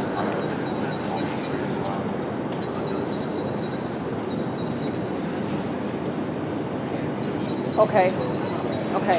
Can I get on the WhatsApp chat? Let me just see if it's there. The list. I need the list on the WhatsApp chat as well, please, so I can see what's coming up. That'd be very helpful.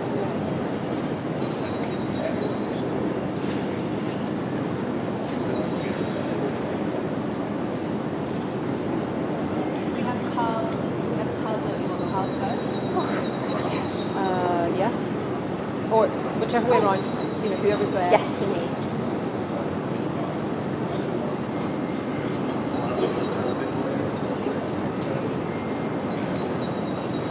Yeah. Sure, me throw to it and then pick up the bag.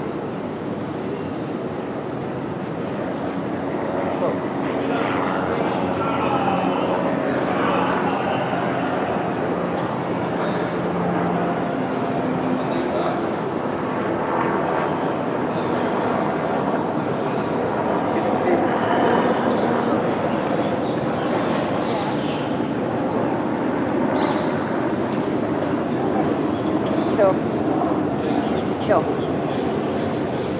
Live from London, this is BBC News. Sir Keir Starmer tells the BBC he will work with France on a Ukraine peace deal and present it to the United States.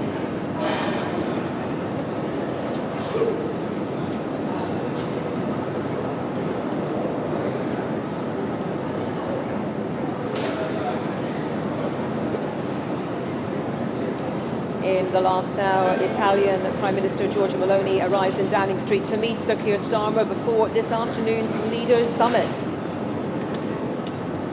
In the coming hours, President Zelensky will also meet King Charles.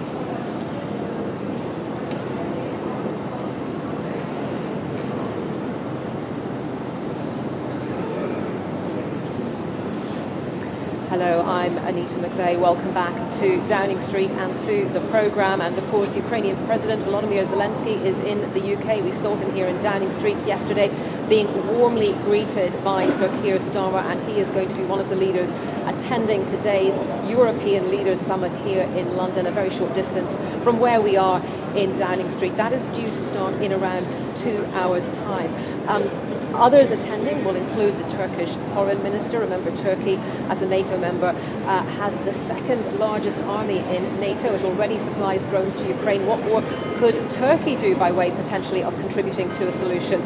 The NATO Secretary General, Mark Rutte, will be there, as well as the presidents of the European Commission and the European Council also in attendance. As we mentioned in the headlines, the Italian Prime Minister, Giorgia Meloni, has already come here to Downing Street to meet Sir Keir Starmer.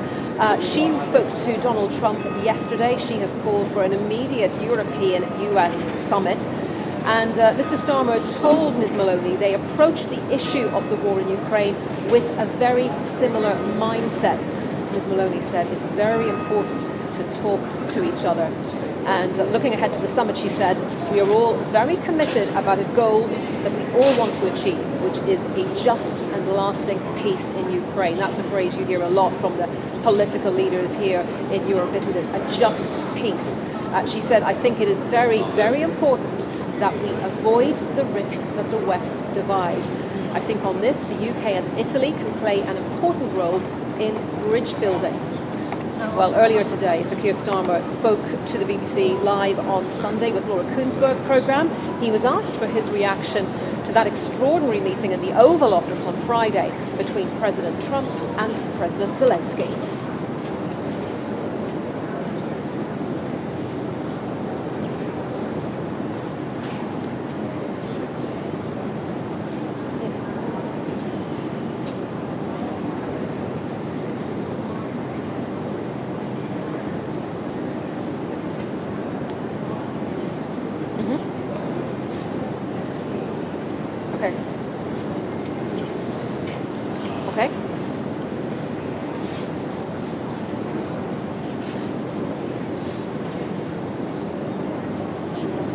Are we doing the Badenoch shot first?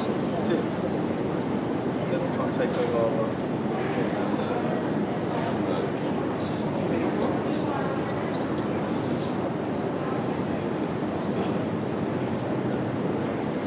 Yeah, exactly. Bridge building was something that Keir Starmer himself actually said this morning. They both see themselves as this conduit between Donald Trump's administration and European leaders. But Keir Starmer today has placed himself in the centre of these global discussions about Ukraine's future, convening the Special Defence Summit here with 16 other European leaders. Now, obviously this is all thrown into doubt, these conversations, because of that Oval Office meeting on Friday with Zelensky and Donald Trump, that Keir Starmer said today that no one wanted to see that. He was watching in Downing Street when it was happening. He took to the phones, that was his response, trying to forge diplomatic ties, and that's what we will see a bit later on, to try and get back to the central purpose, he says, of a lasting peace. Now, peace will come through a deal, shaping the contours of that will have to come out today, but we did get a bit of a roadmap of where Keir Starmer wants discussions to go today. This is what he said in an interview earlier this morning.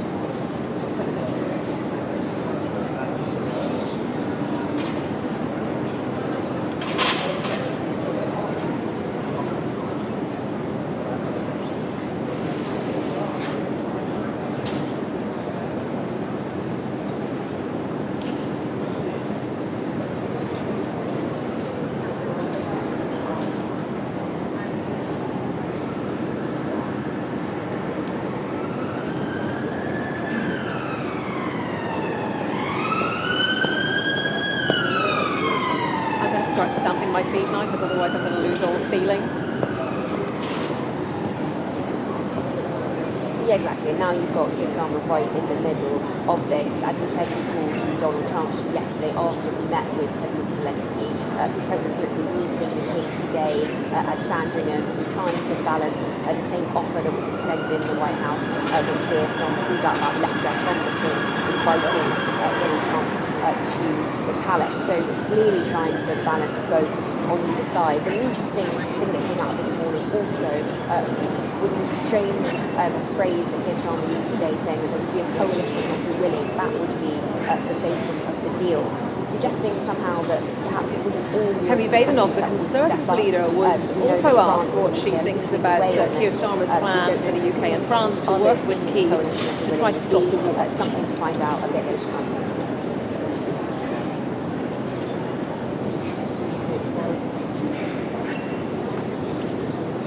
Yeah. Thank you.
There. Well, let me just tell you that in a few minutes we're going to be joined by Alistair Campbell, formerly spokesman for UK Prime Minister Tony Blair and now podcast host. We'll be speaking to Alistair Campbell in just a few minutes here on BBC News. But before then, I'm joined now by the former Swedish Prime Minister Carl Bildt. Mr. Bildt, thank you very much for joining me on the programme today. And I know that you have been highly critical of the way the US conducted that meeting in the Oval Office with President Zelensky on Friday. Just take us through your thoughts since then about what happened.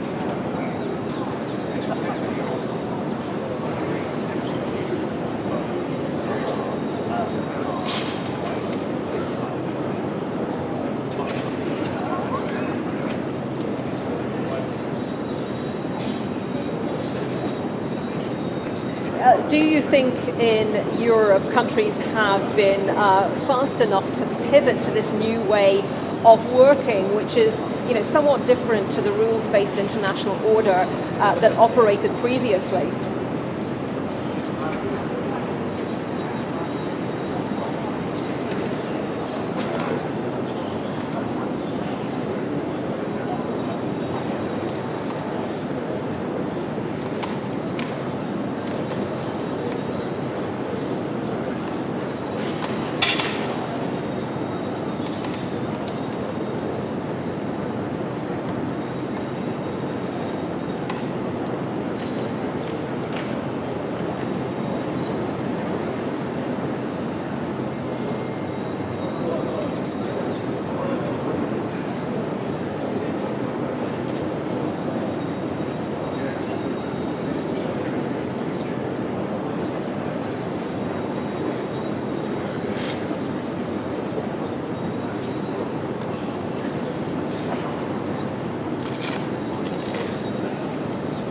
Yet, Mr. Bill, sorry to interrupt, the Trump administration would say that President Trump was given a mandate by the American people to lead as he sees fit. Mr. Trump is making the point that the war in Ukraine is now in its 4th year, that Europe hasn't been able to bring an end to that war, and that he wants to try to do things differently. Do you think it is possible that his approach will actually lead to an end to this war sooner than might otherwise have happened?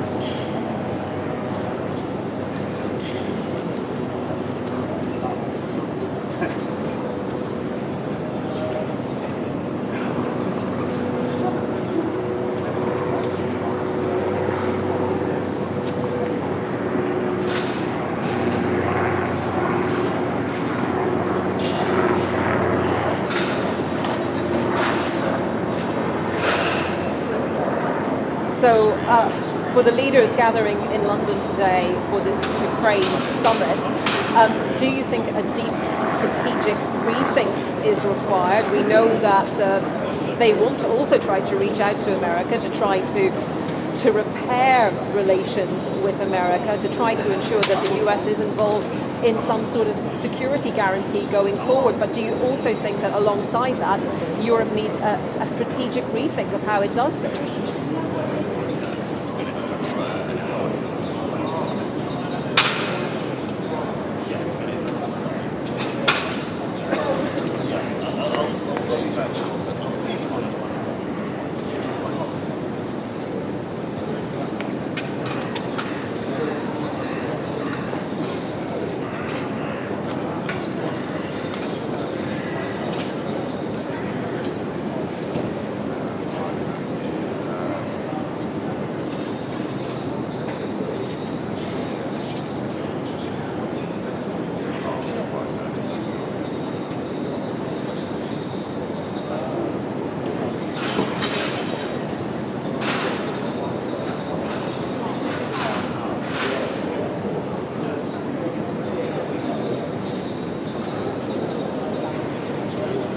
Carl Bildt, former Swedish Prime Minister.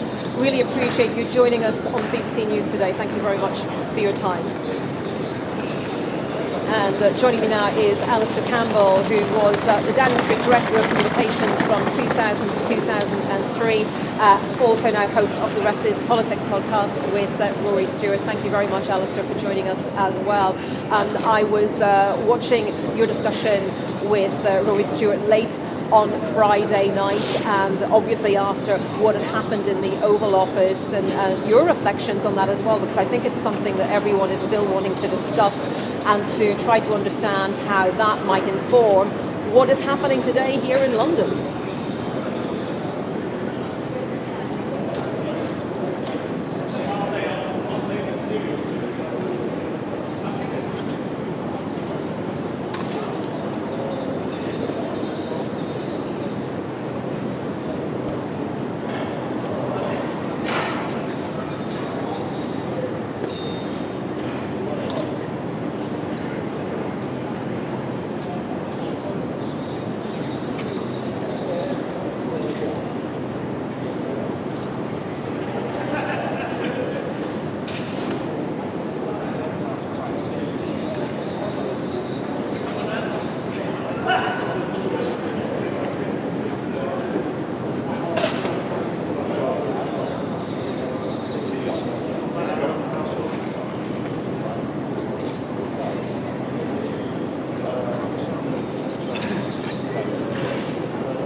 Yeah, and Keir Starmer earlier today when he spoke to the BBC wouldn't really be drawn specifically on commentary on all of that. He said he didn't want to add to the outrage, that his focus now is getting on with the plan. And I mean, European leaders here in London today, they still will want the US to be part of that plan, won't they? So strategically, how do you think they move forward then?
Yeah, I mean, you will know well there are lots of big personalities in politics. I guess it's about getting beyond the personalities and the personal and getting to the practicalities. What do you think Donald Trump will be looking to see when he finds out what has gone on in this meeting that's due to take place in London today? I mean, one of the big things in terms of security guarantees he's been talking about in terms of the sequencing is that there has to be a deal, and then the US will think about, what it might do. But, if he was making a deal, I discussed this earlier with one of my other guests, he would want to know what he was getting first. So in terms of the sequencing, what do you think might happen there?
Just phone one. What would you like to do? Yeah, but it says it feels like the department needed, so we're doing it. Yeah, so I'm worried. Yeah, but she says, but it doesn't. It feels yeah. They're not going to let us out.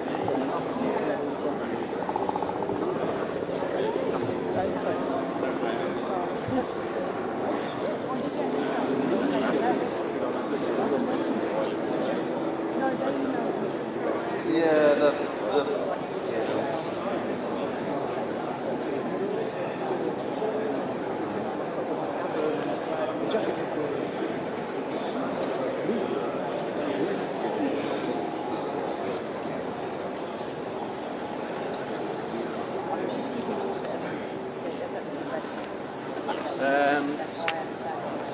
Our official photographer, yes, Lauren. She came over and spoke.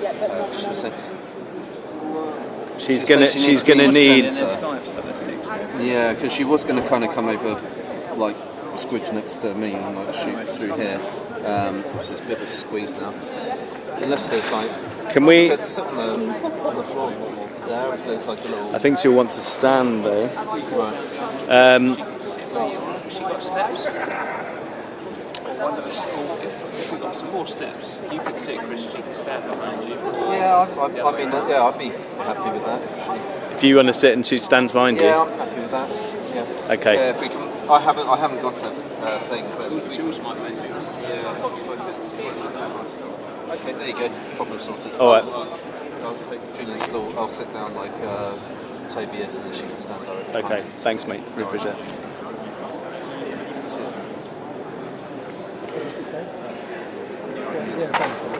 I know. No, to give it to someone else. Yeah. How does this job? Probably makes it easier. Do what we can do. It makes sense that it's out of the frame. We can't be complicated. No, that's the bit that she's going not making. She's going in. Sam will come, and I think Sam will come. And I think what she's doing is Andy's got but that's, I think she's got the name for it. So we'll work.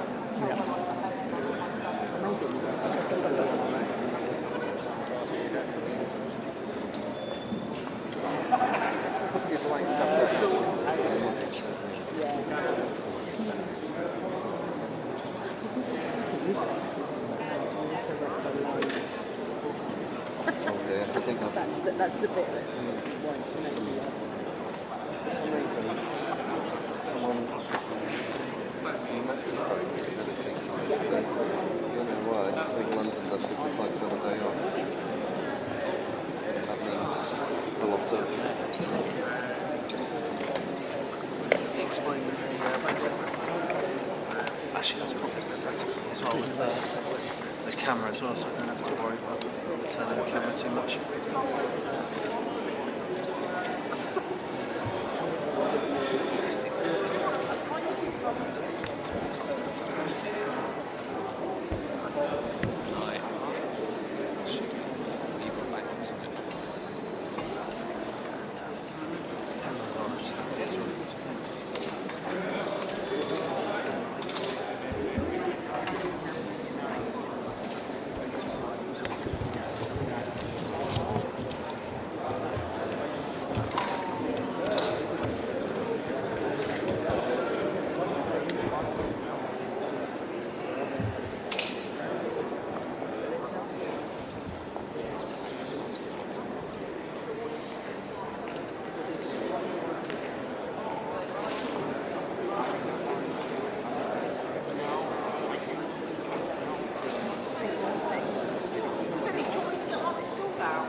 Where was it meant to be?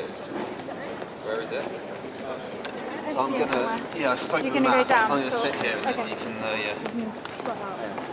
Sorry, do you need to get past this? Sorry. Alright, you can stay on the outside if you want, Lauren. You don't have to go in. I just can't duck down, that's the problem. You can probably sit on the pool. You go down and I'll go. Or you can go down. Just goes out. That was me. Yeah. Sorry. Okay. Thank you. Henna's in. Pen you in. Cages in like the animals we are. We're starting. Can you confirm, is this the household division? So because people are asking our clients to say during the ceremony what you think of the household division rather than camel. Eskin dudes. Obscure question.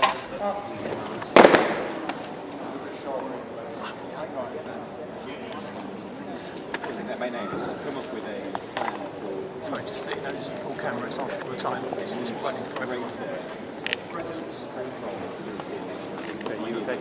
Yes. There you go. That's what we get to commit to spending with the events practices.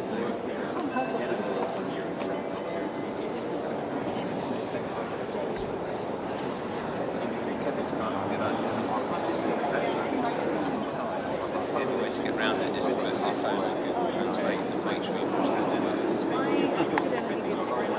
Same device, and I did the same with live translate.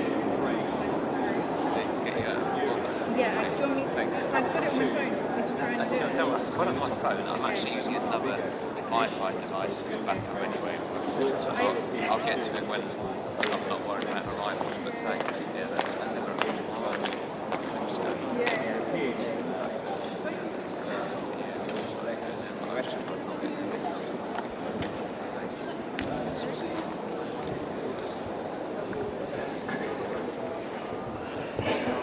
usually it's people deliberately do it with your camera language, isn't it? That doesn't think it's funny. But, yeah. well, some people.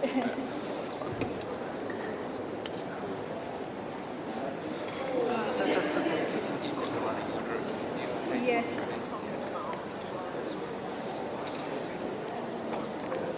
Elliot, I'm going to do this cut up wire.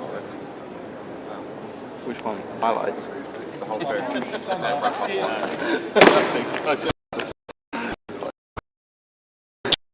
Portrait. I am. You cutting it then, Luca? Don't mind. Yeah. Should be able to voice take it. Do you want to do it? Or up to you. I can do the handshakes if I'm filming out. Cut that, yeah.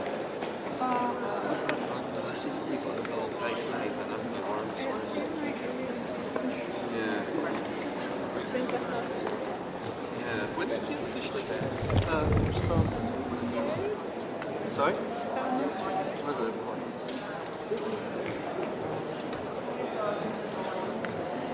How's it going though anyway?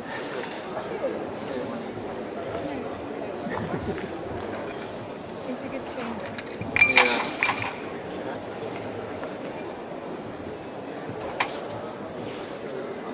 Luckily, Labour are just in that honeymoon period. There's no global geopolitics going on. So you have plenty to get. When Kirsty got first got the civil service jobs, it was great. I've been given a week just to go around and try and get used to using Canon. Oh, nice. And then I think that was the only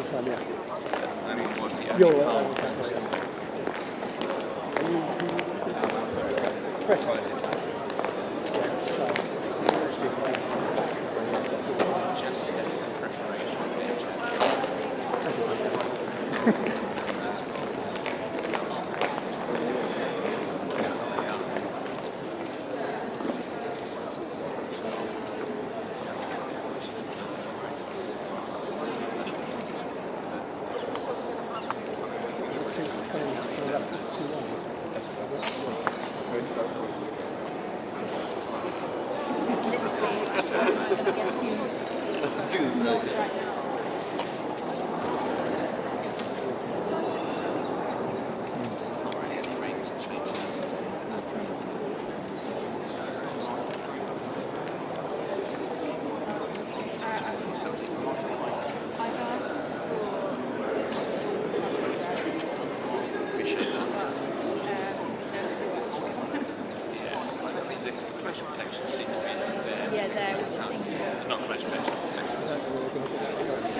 Standing there letting each other towards it, but he's... So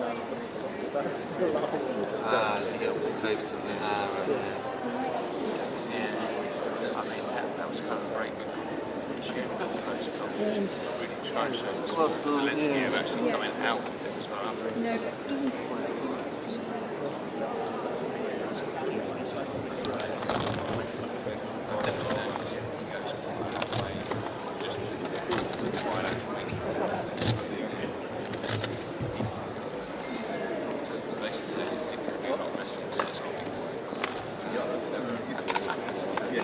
Same point, having them like walking up together, like with the branding and the household guys. Yeah. If he does it that way, like you said, he probably operates the last one. Just in time for the sun beaming straight towards us. Mega flare.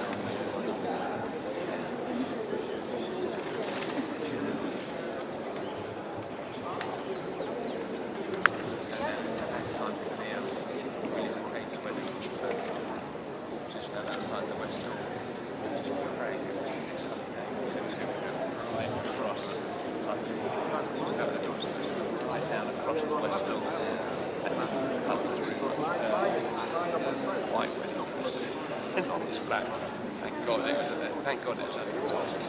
It was just like... I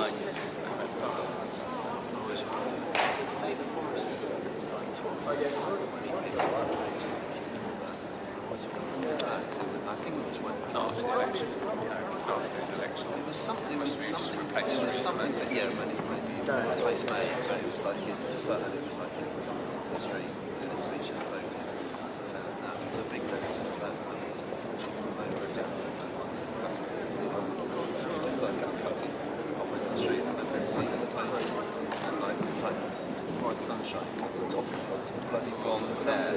and then his face was showing. So you just had his hair like, it was absolutely horrendous. Okay, thank you. So she's first up, wasn't she? I think. According to the list, I think she was, yes. Should be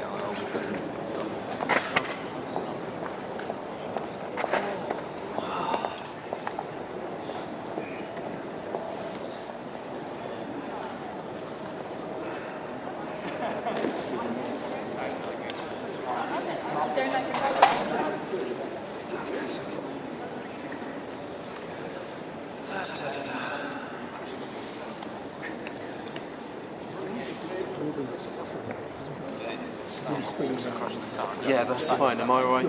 Yeah, you're fine. Just warning you. Yeah, no, I appreciate that. Thank you.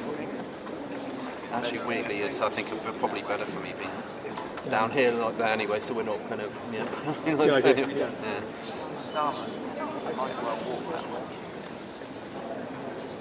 Be careful with your knees as well.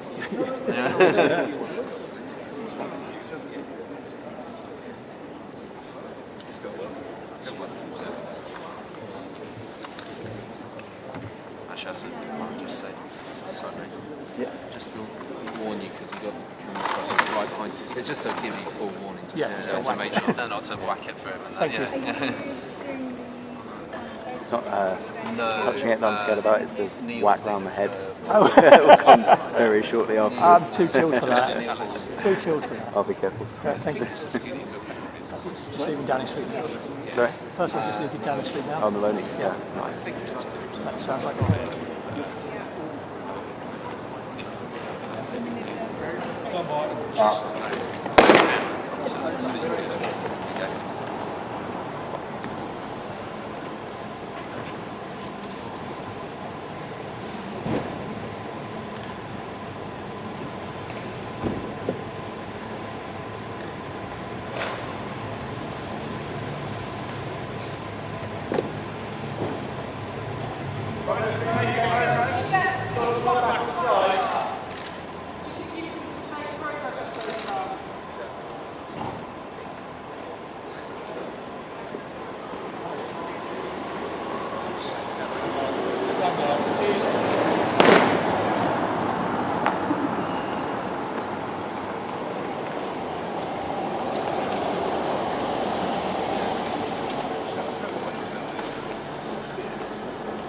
You get them, boys.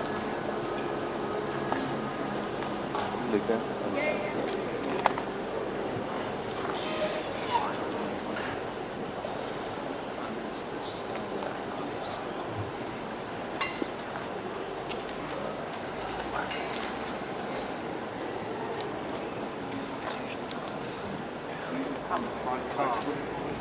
It's MOT one.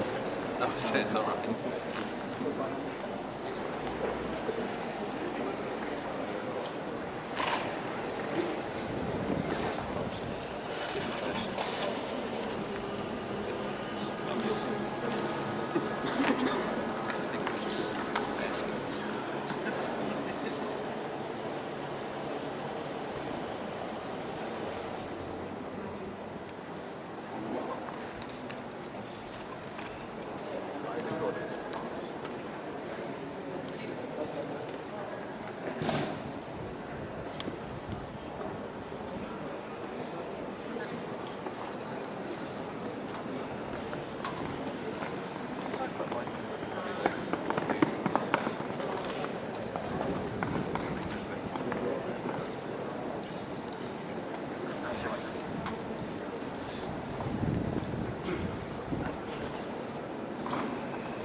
Macron first. France.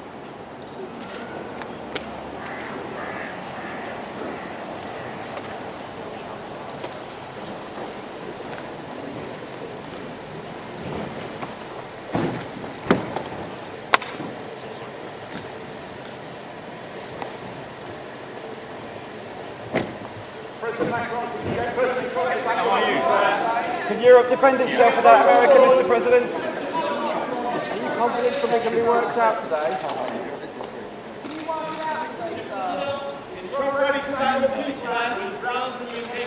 Are you hopeful of progress today? Can Europe defend itself without America, Mr. President? The US will be the backstop in Ukraine. Who's that? Stand up. Please.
Half a side of my case. Yeah, I know, I've done a bit of that. Chopped my feet off a couple of times, done that as well. And him walking along with his feet up.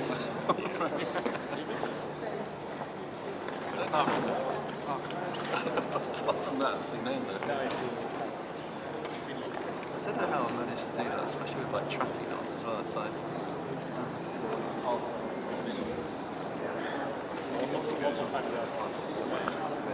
yeah, I think for this it's alright. I don't use it often. For this I find it's quite handy it's quite handy with like reframing and stuff like that, just quickly shoving it on the right hand side and all that stuff. Static comments and just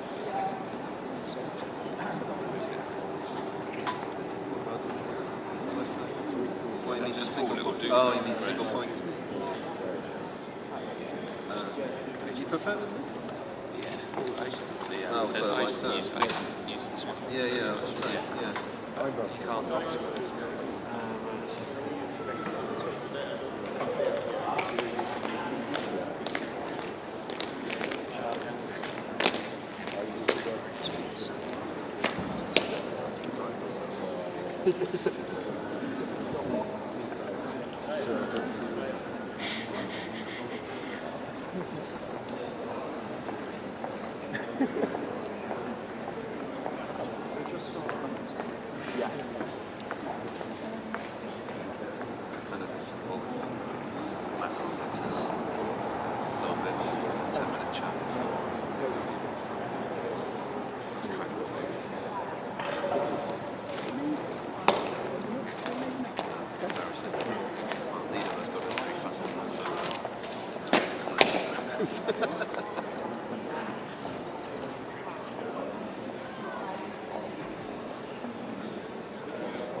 Side on.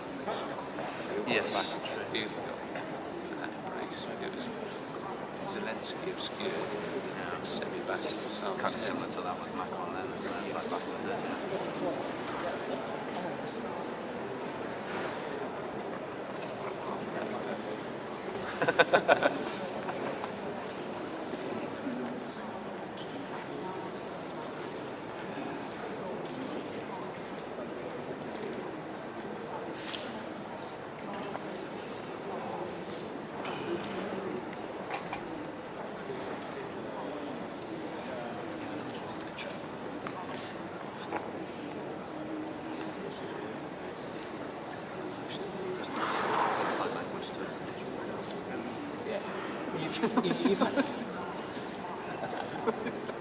You've had Macron now. You've had Macron for your call, so yeah. That's right. Yes, yeah. Basically, it was done.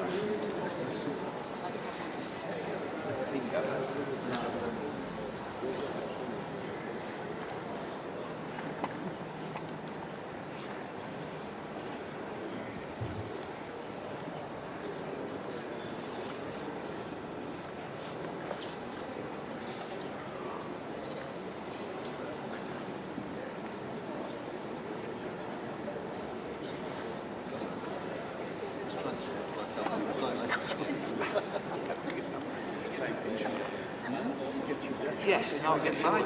Yeah.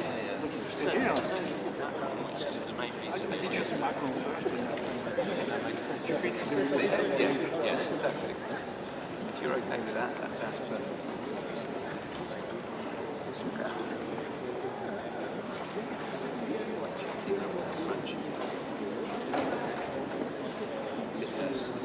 That's French, yes. That's grammar stage.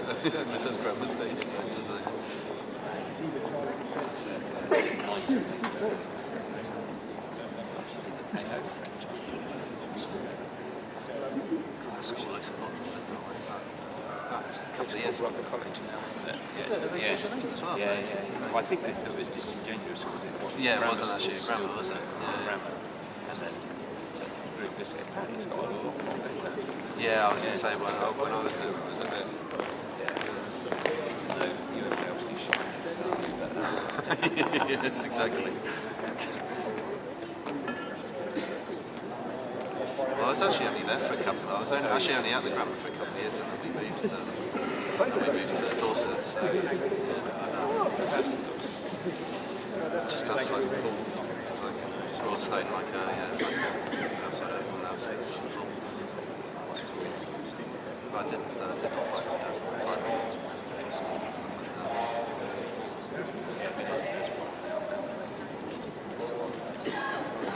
I was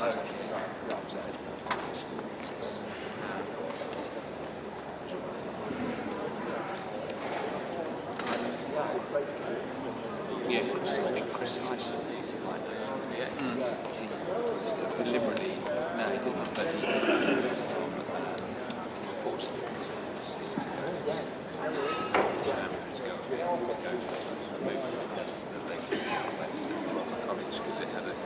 station. Oh wow, I think rather than move away. I was going to say, I think it was almost the opposite.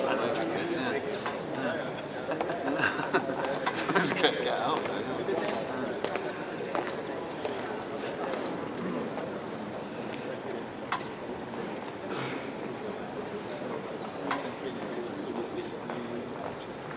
Sometimes with stuff like that, it's a case of isn't it? You kind of almost have to hit the bottom to then actually kind of achieve something. It's it's like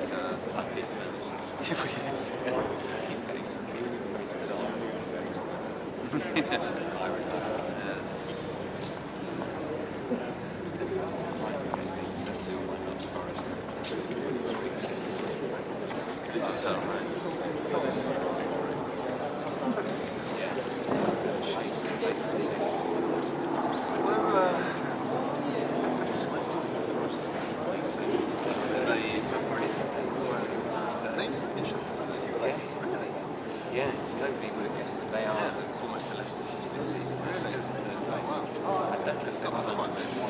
Yeah. It's like they used to.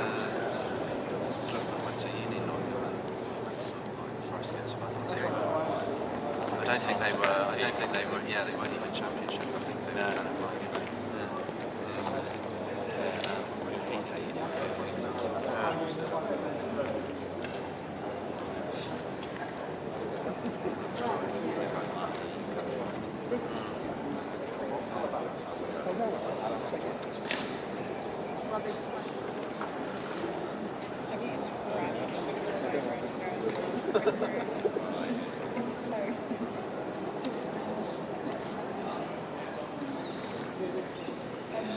Adrenaline keeps you going for a certain amount of time, and then eventually you just go, given this is still relatively early in the day, well,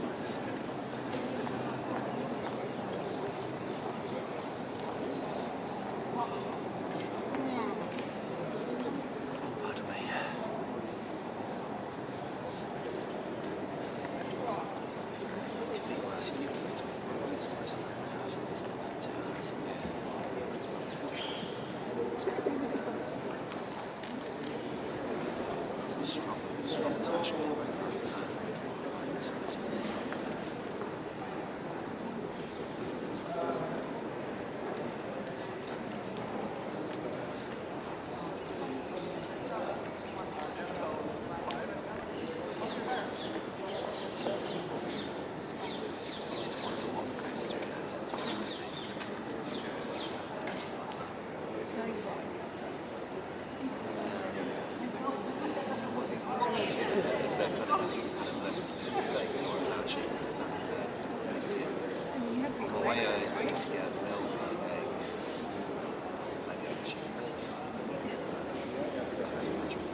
Just be sort of zen.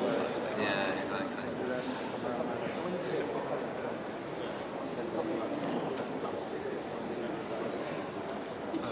The sun's shining around to the smack.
Not at the same time. I was earlier, but yeah. I was quite impressed with you yesterday. I was like, that's quite a skill to be able to. So was I. First time, and it turned out pretty nice. Yeah. Did it actually work out as well? Yeah, I can't say. If Artistic I did that, I knew integrity. one of my hands was straight the wrong way or something. Yeah, I did it at one point. Clash because I was honing into the middle. And I thought, oh my goodness, but yeah, that's quite good. I want to try and build some kind of rig. Yeah, I know. It's It'd be landscape at the bottom. Yeah, like kind of one of those one-man bands of old, you know, with a big drum on your back and all that stuff. Kick 1 foot, fires one camera and the other. Trombone coming out of one nostril. Exactly.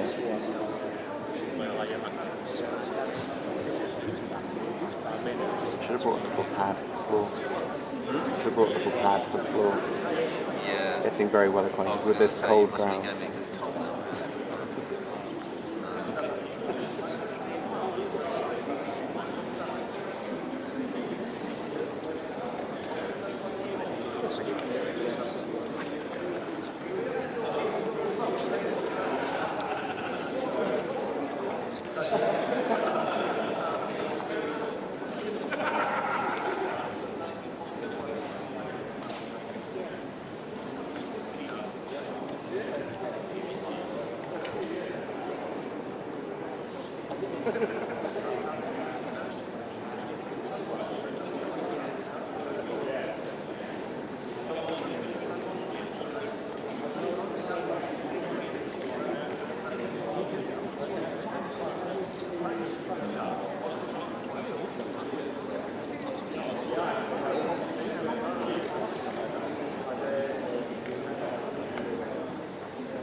hospital. I could do like a big ride, something like that, to try and block out my...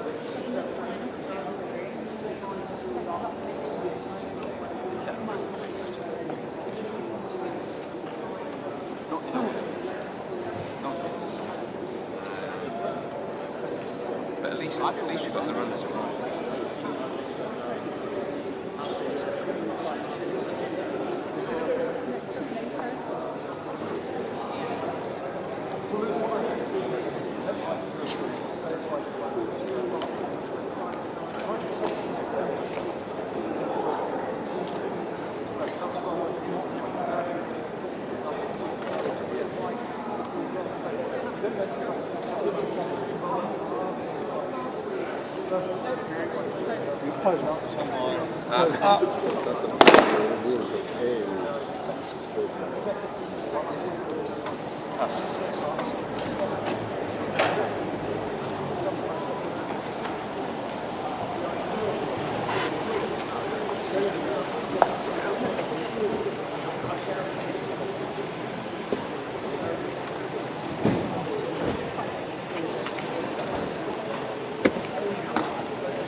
Can you come together and consider the plan?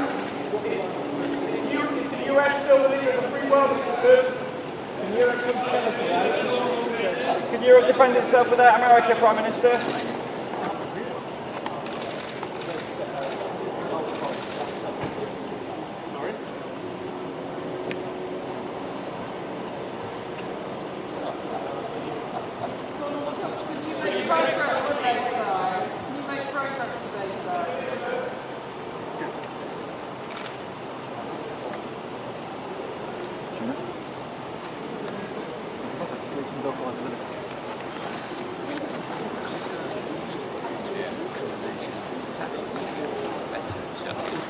Yeah, it's because it's the...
Wear and tear with age. So it's like big things.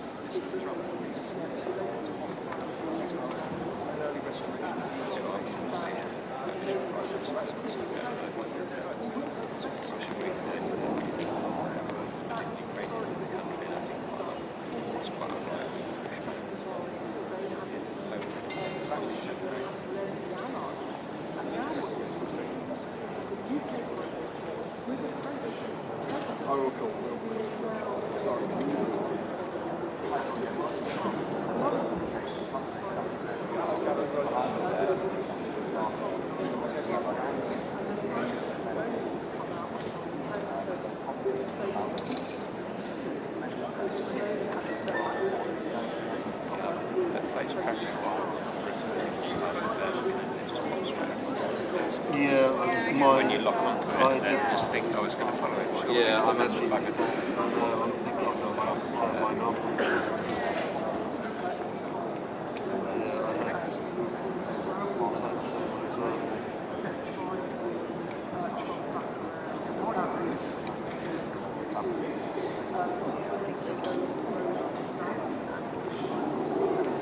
Well, I think the obvious point is the first one trying to get great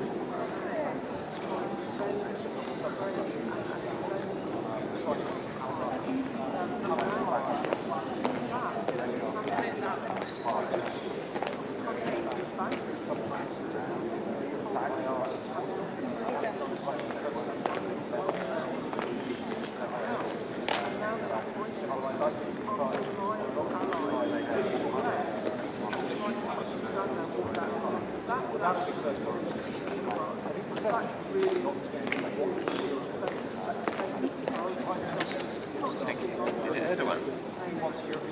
Is it only Erdogan?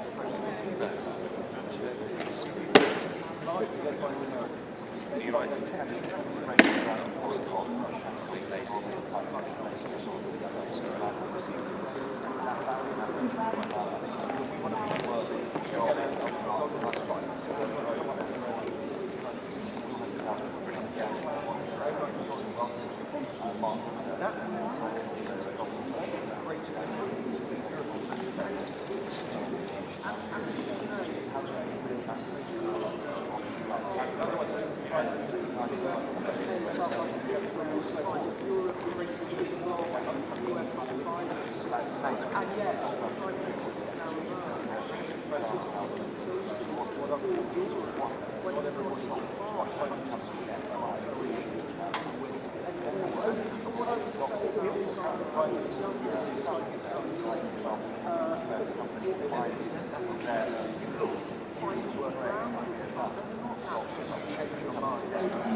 turned out nice, in some ways.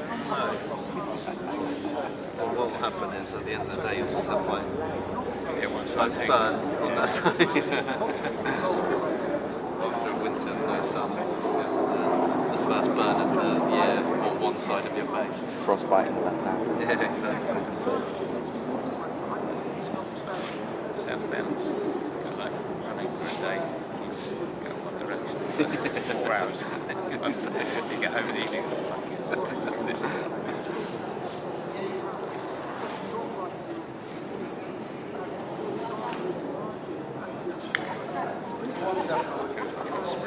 does, doesn't it? It's kind of a first kind of actual feeling of the sun in 8 months, isn't it? just moved up to Marylebone. Whereabouts is Oh, okay. Literally out the boat and then onto the Express. That's an Express, isn't it? Straight onto it, yeah. That's pretty cool. You've got main Disney, was it? Yeah, so it's Nice. not yet. Yeah. I need to.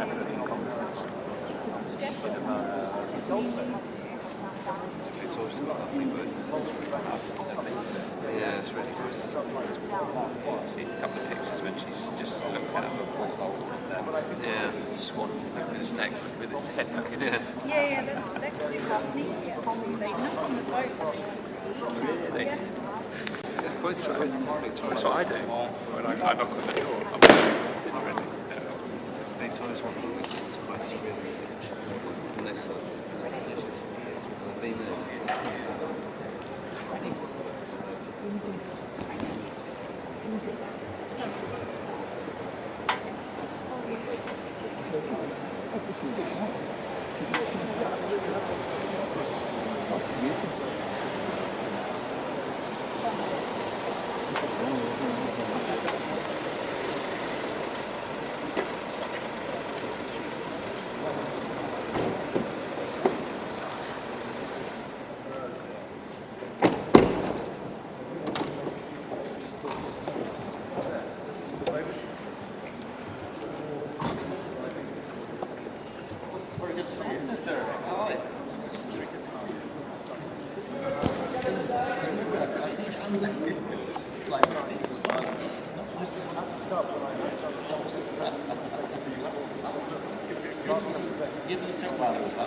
Can you defend yourself without American Prime Minister?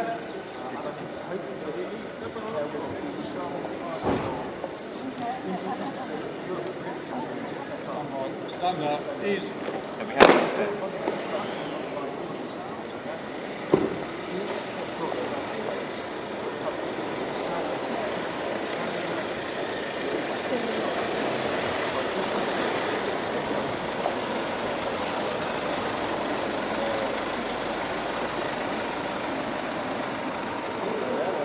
Donald Tusk and Mark Rutte are a bit mixed up in my sending. Oh, thank you. Yeah, sorry, I was teetering on the top of that.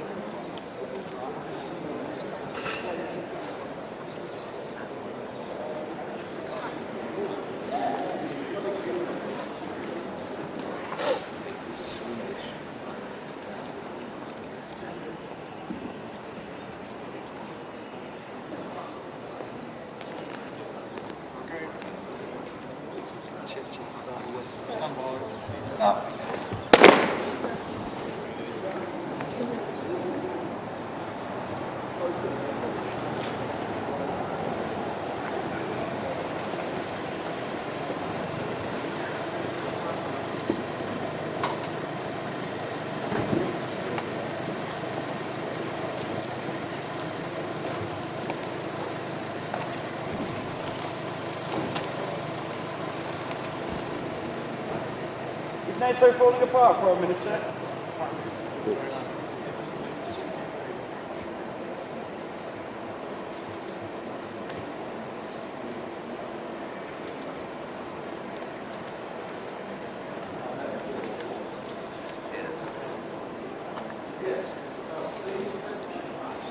Stand up, easy.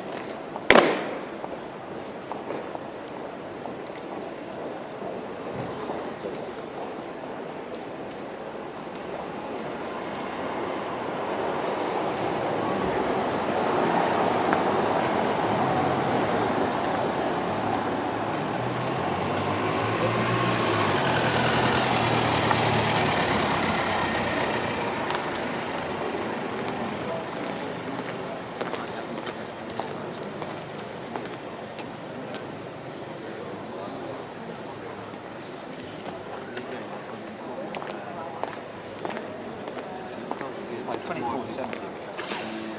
It's more people out there. Like it's fine on your bench group. Yeah, it's more people out who sort of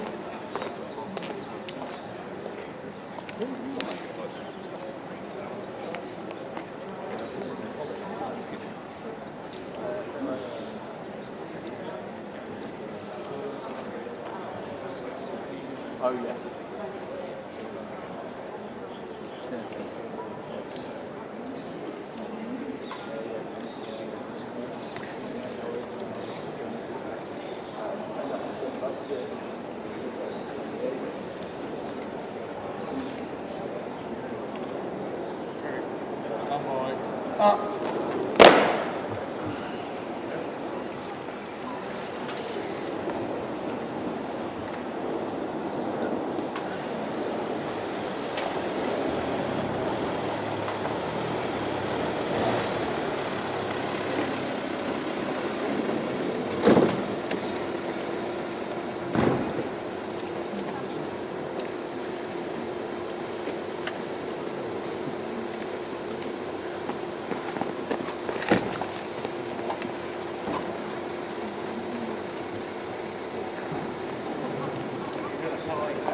Europe needs to step up and spend more on defence, sir.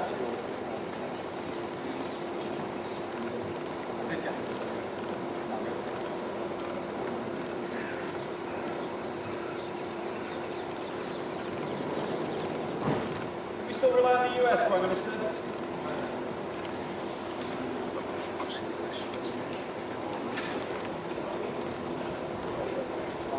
Stand up. Easy.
Time for Europe to step up, sir. Can Europe still rely on the Prime Minister? Good to see you again, Europe.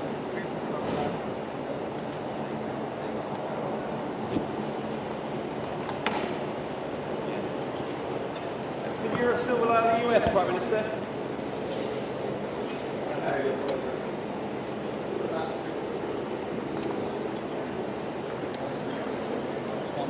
Stand up. Easy.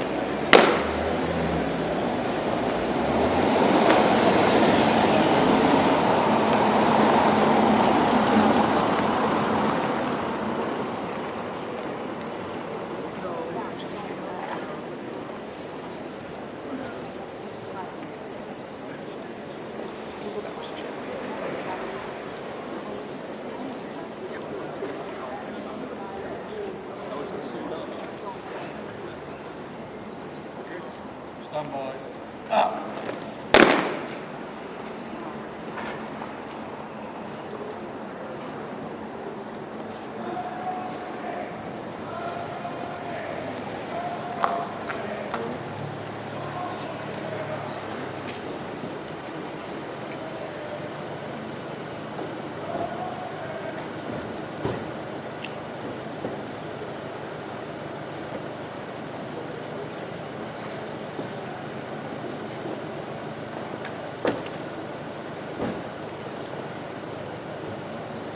Step up to the plate now. Can Europe defend itself? Madam President, can you make progress today? Can you get peace talks back on track? Are you confident of making progress today? Can Ukraine win without America?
Christian is probably the central.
Probably got some nice mini around stuff for me.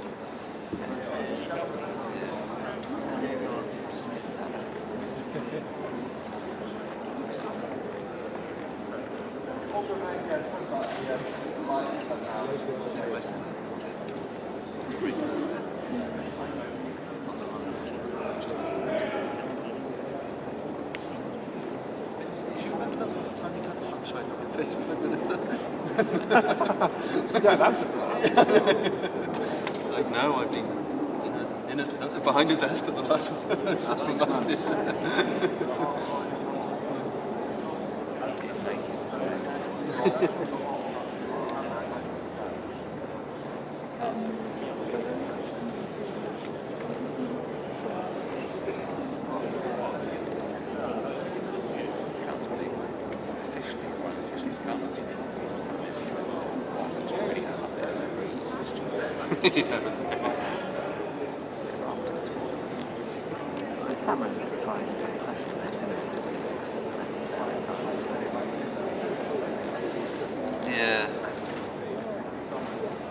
seems like the curse of France, that whenever they take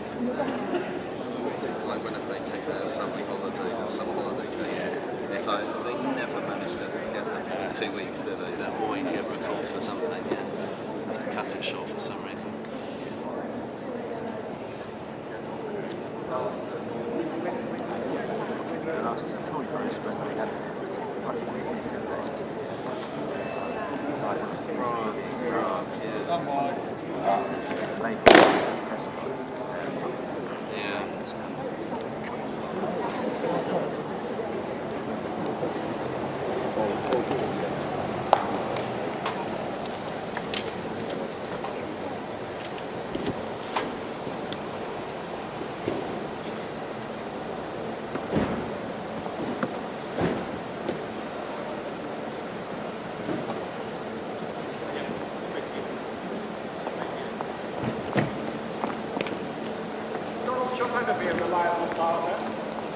Can we still rely on the US, Prime Minister?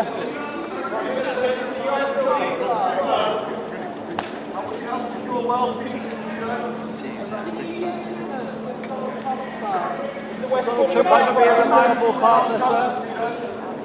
Is the US an unreliable partner, sir? Can you trust Donald Trump?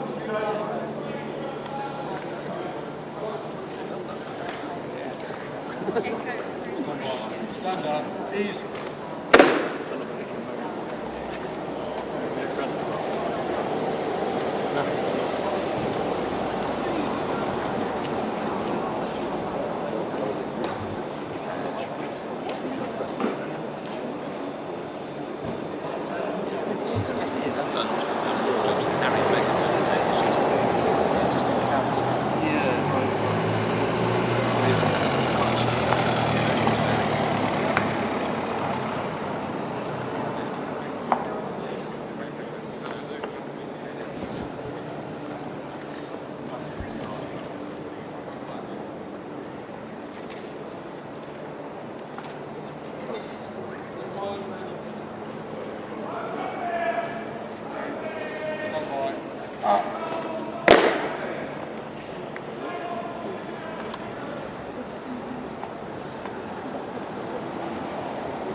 Now this, can you trust Donald Trump?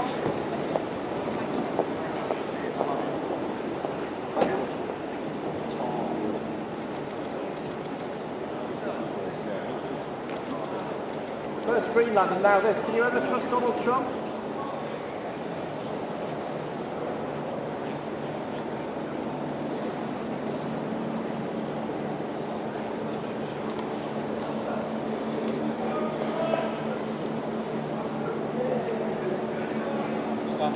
Stand up, easy.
Stand up. Easy.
Ukraine get peace without the US? I'm going to die if I can't understand.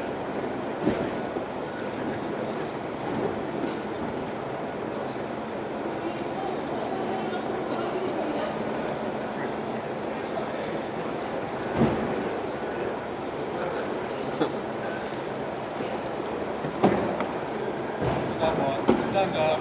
Easy.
Ukraine win the war without America?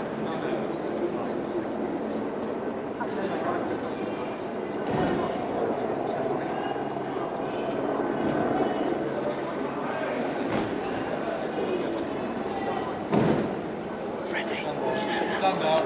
Easy.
It may to survive without America.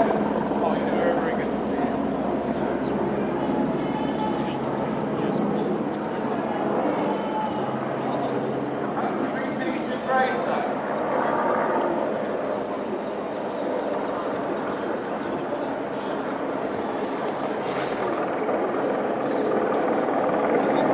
Stand down. Easy.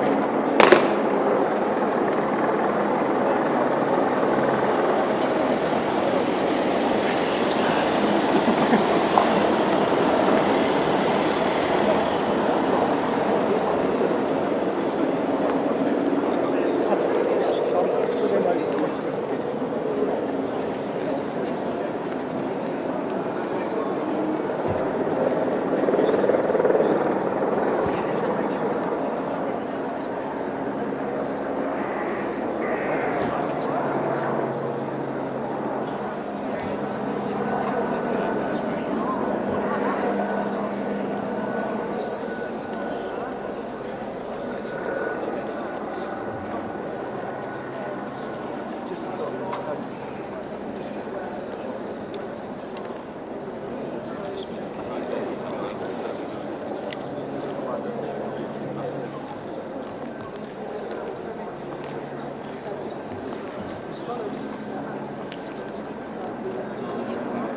Yeah, love that one as well.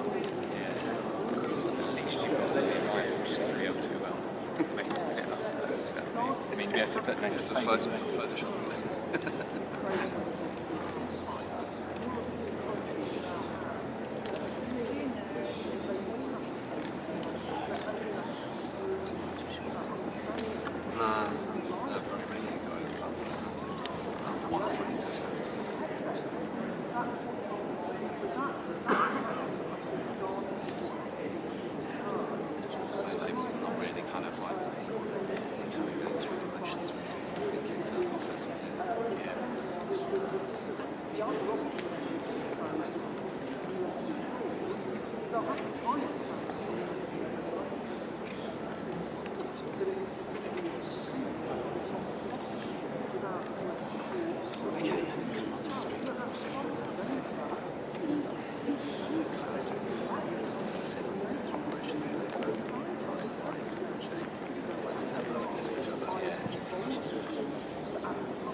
Europe still a reliable ally?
came back at 5 minutes ago. Well, I was before this time, so I have missed it. 3 together, 2 minutes later.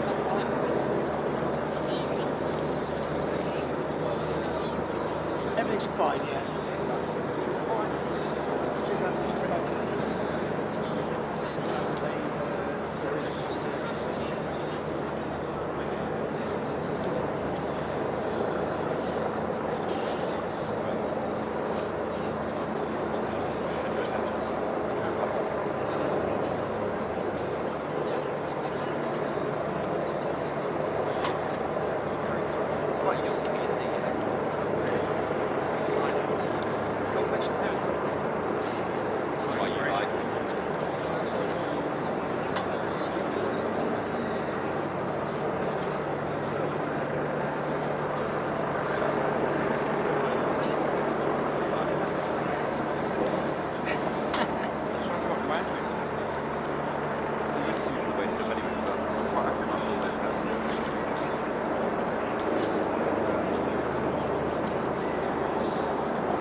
Zelensky on S1 as well. Okay.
apologise to Donald Trump, Mr. President. For the sake of peace, sir. Are you more confident now? You can sort something out? Have you spoken to him, sir? President Zelensky, will you go back to the Oval Office and do the deal, sir? Are you willing to go back over to America, Mr. President?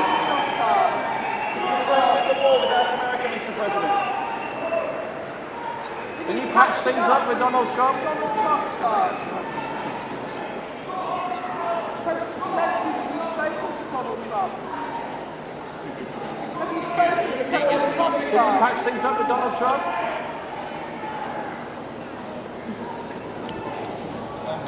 Stand up. Easy.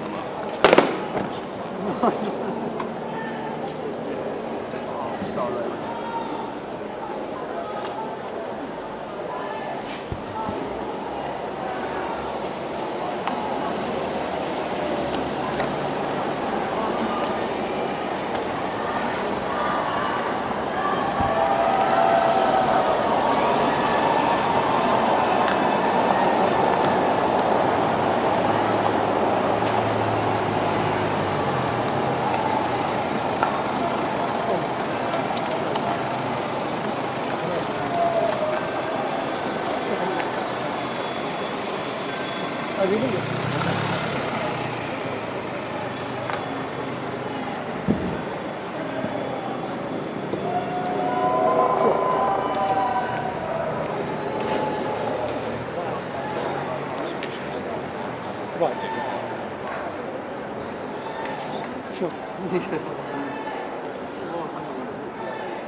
So it's just waiting. Just Spain. Just Spain. Spain's the final one. You might have to run different.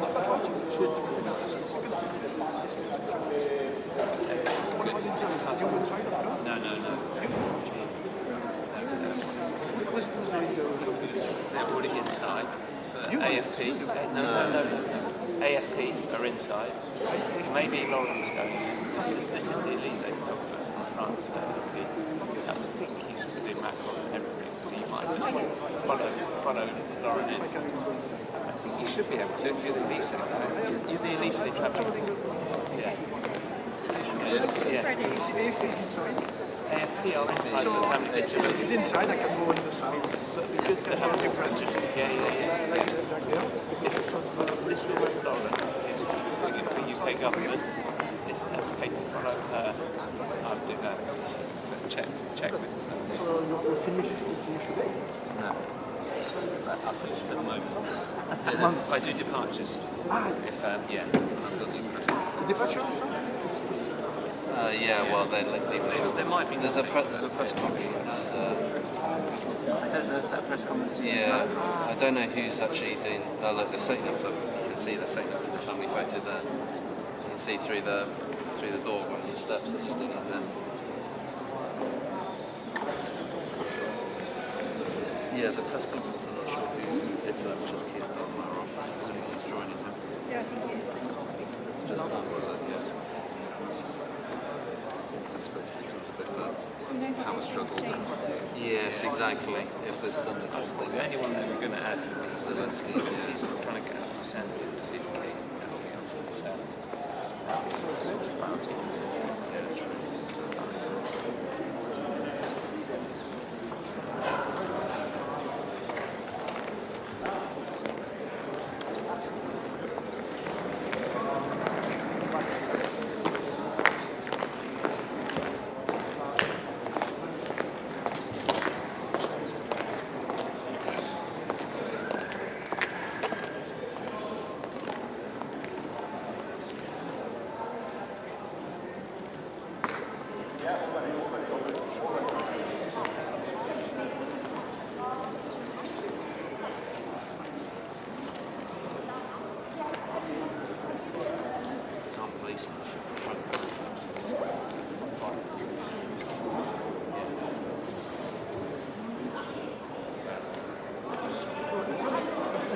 Sorry? Yeah.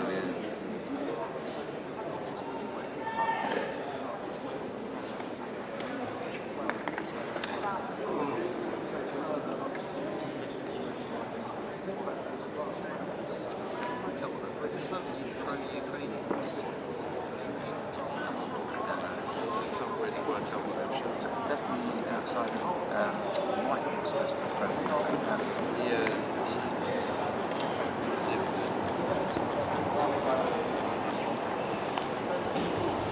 Second one. Oh, is there someone else? Yeah.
slightly off.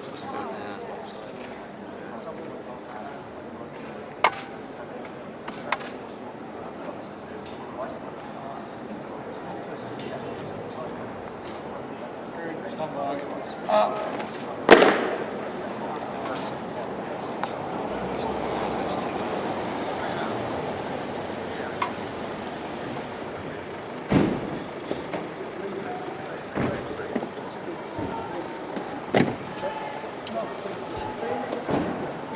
Are you willing to spend more on defence?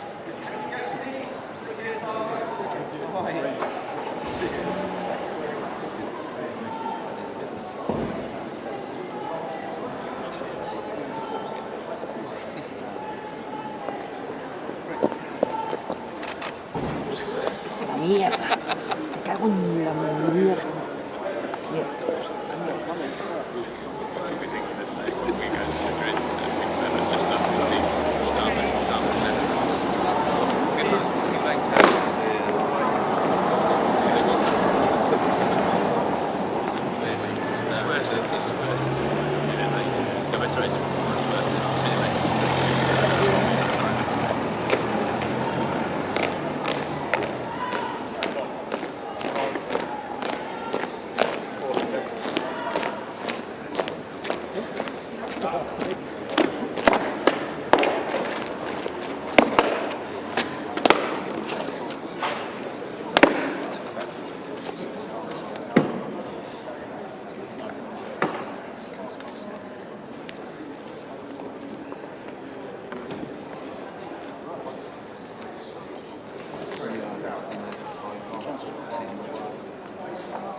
Yeah, you should have run in then. Ah, so we're there. Oh, there she is. There she is. Go ignore it now. I have to go there? Yes. Okay. She's going inside. Good luck. Otherwise, I don't know how you're going to get in. Yeah.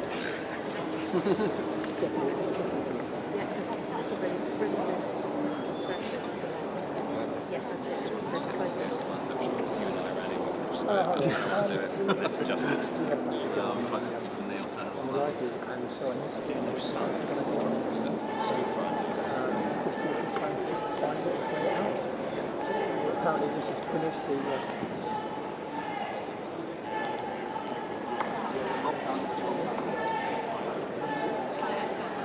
Italian.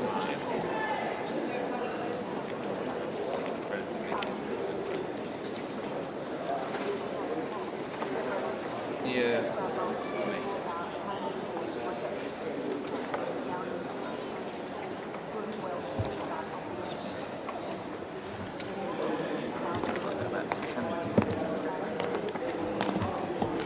Yeah, I need to spool back, so it'll take a couple of minutes, but I'll find it and I'll just play it out, yeah?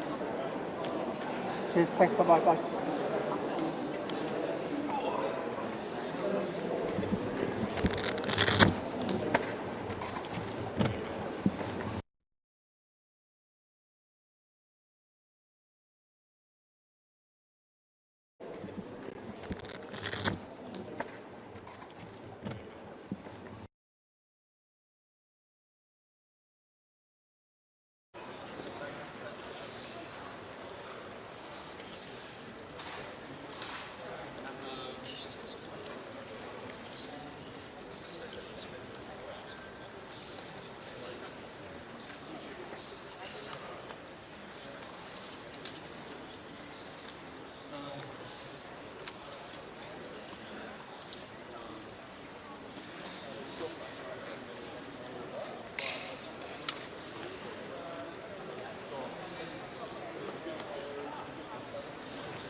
This is the primary audio circuit for the Reuters live service.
Thank you. Thank you.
Right, should we make a start? Can I just say welcome everyone. It's really fantastic to see you here, and thank you very much for being here. Obviously I want to say a particular welcome to President Zelensky, Vladimir. You heard, I think, last night when you arrived at Downing Street, the crowd outside cheering. That was totally spontaneous. They had learned that you'd arrived, they knew you were visiting, and they wanted to come and show the strength of Europe in relation to Ukraine. And so I think that hope you know that we're all with you, people with Ukraine, for as long as it takes, and everyone around us table. So it's very, very good to have you here. We gathered here today because this is a once-in-a-generation moment for the security of Europe, and we all need to stay up. Getting a good outcome for Ukraine is not just a matter of rights and wrong. It's vital for the security of every nation here, and many others too. I spoke to our Baltic allies this morning. Together, they obviously are part of our discussion, and all of these friends partners have to lead this moment and grab it with both hands. And in my conversations over recent days, we've agreed that a group of us will work with Ukraine on a plan to stop the fighting, and then discuss that with the US and take it forward together. And that's really important. And that was the focus of my... No, we were just...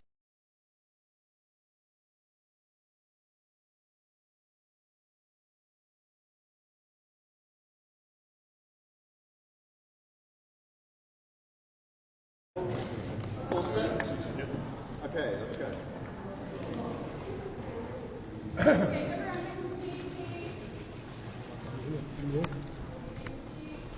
Please stop.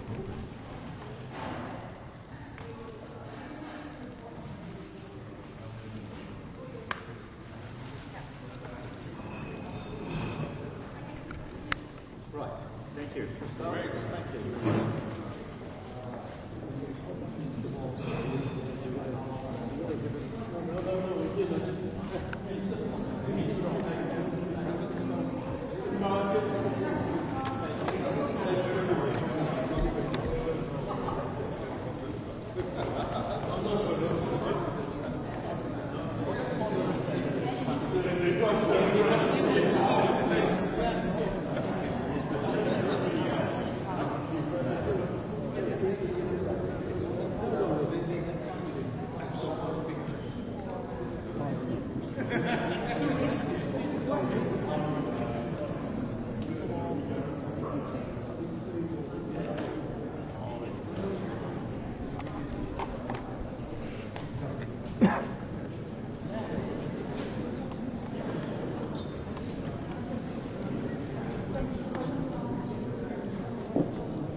Right, shall we make a start? Can I just say welcome everyone. It's really fantastic to see you here, and thank you very much for being here. Obviously, I want to say a particular welcome to President Zelensky, Vladimir. You heard, I think, last night when you arrived at Downing Street, the crowds outside cheering. That was totally spontaneous. They had learned that you arrived, they knew you were visiting, and they wanted to come and show the strength of Europe in relation to Ukraine. And so I think we hope you know that we're all with you, people of Ukraine, for as long as it takes, and everyone around this table. So it's very, very good to have you here. We gathered here today because this is a once-in-a-generation moment for the security of Europe, and we all need to stay up. Getting a good outcome for Ukraine is not just a matter of right and wrong. It's vital for the security of every nation here, and many others too. I spoke to our Baltic allies this morning. Together, they obviously are part of our discussion, and all of the Ukraine's partners have to meet this moment and grab it with both hands. And in my conversations over recent days, we've agreed that a group of us will work with Ukraine on a plan to stop the fighting, and then discuss that with the US and take it forward together. And that's really important. And that was the focus of my discussion with Vladimir yesterday, and then with President Trump and President Macron. And it's an important step forward after Friday. Today's meeting is a moment to unite around this effort, to discuss how we can deliver just and enduring peace together, and to make sure Ukraine can defend against any future Russian attack. And we're going to discuss how we can deliver more support to Ukraine now, because even while Russia talks about peace, they're continuing their relentless aggression. So that's the agenda, and we need to agree what steps come out of this meeting to deliver peace through strength for the benefit of all of us. So let's get started. We'll pause just for a moment whilst the cameras leave, and then we can start the meeting. Thank you very much. Thank you, everyone. Thank you.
Right, thank you. For start, thank you.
Please come with me. Anyone with a wristband.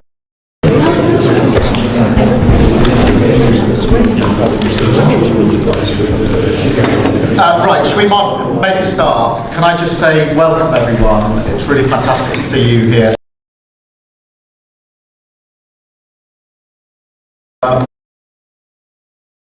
Welcome to President Zelensky, Vladimir.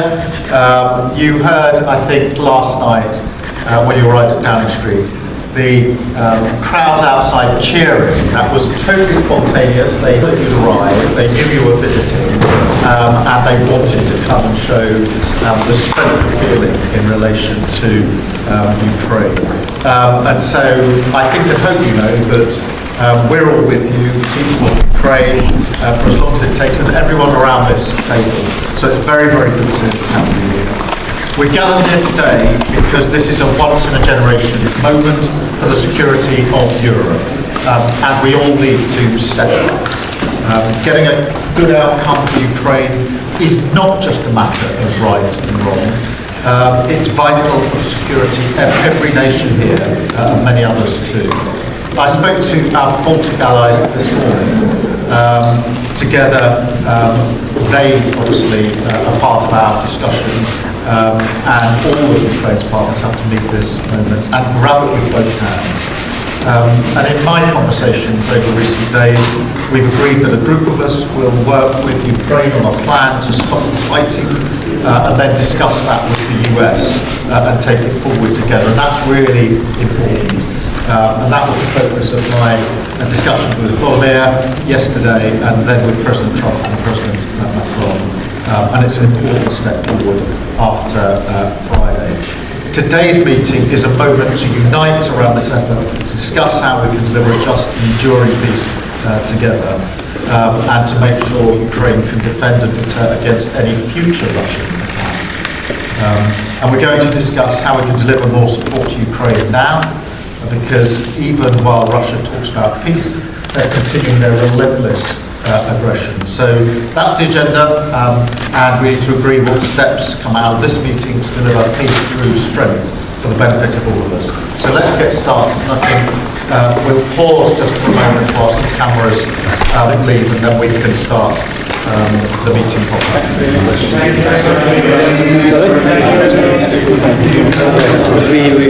We would start to argue.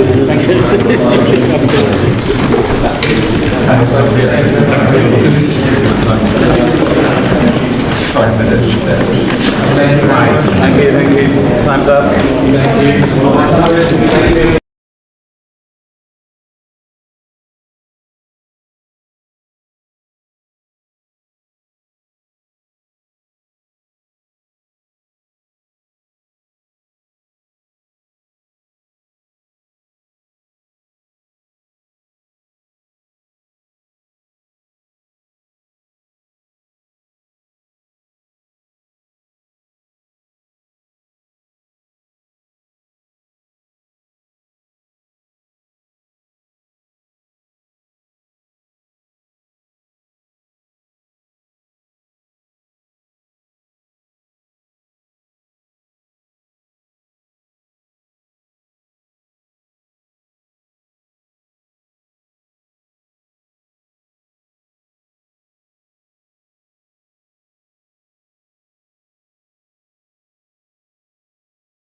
Can Europe defend itself without America, Mr. President? Are you confident something can be worked out today?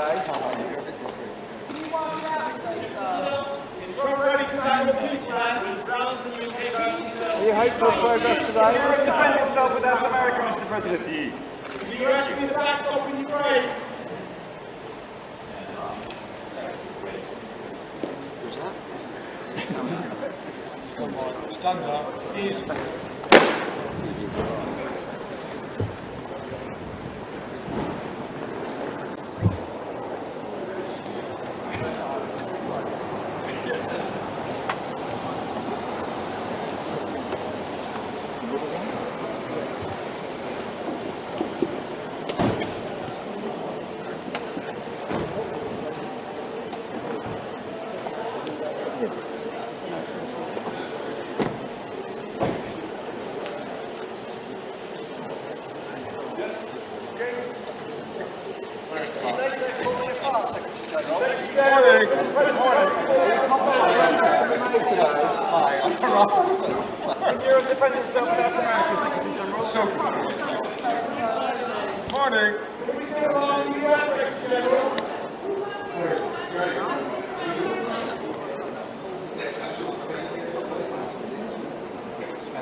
Europe needs to step up and spend more on defence, sir.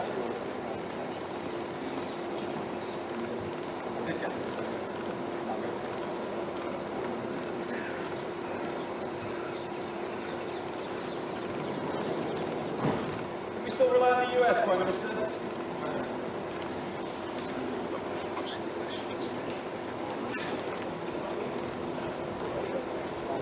Stand up. Easy.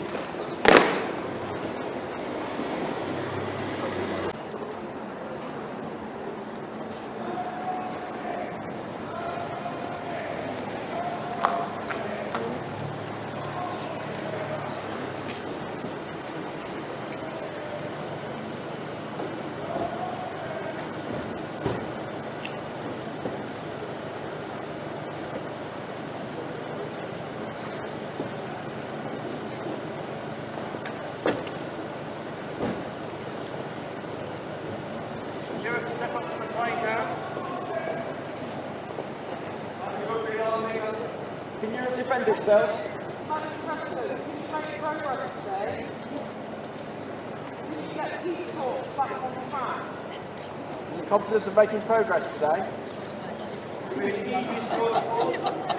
Can Ukraine win without America?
Can we still rely on the US, Prime Minister? Is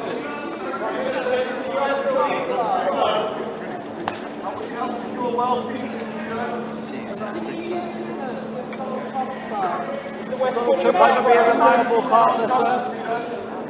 Is the US an unreliable partner, sir? Can you trust Donald Trump?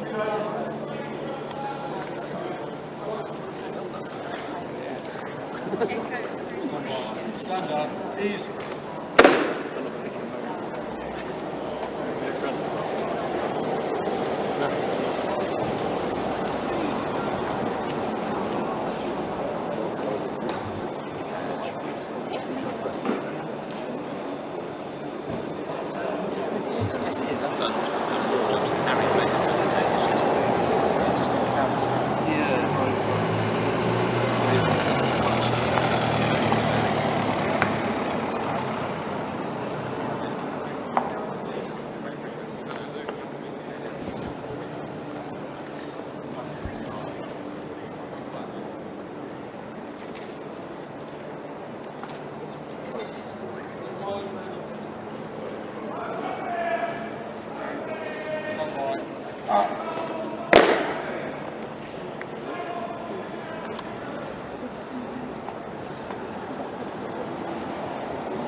First quick plan, and now this. Can you trust Donald Trump?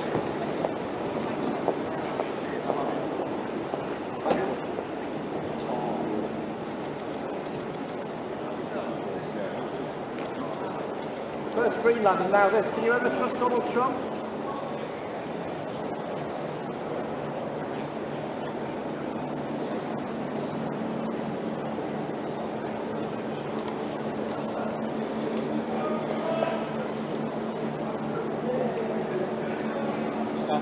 Stand up. Easy.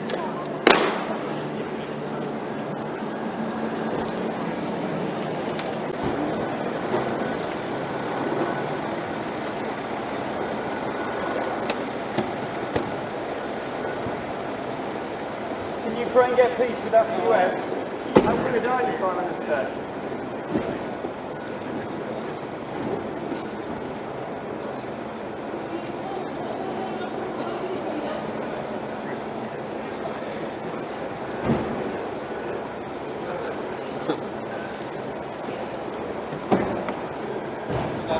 Stand up. Easy.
Ukraine win the war without America?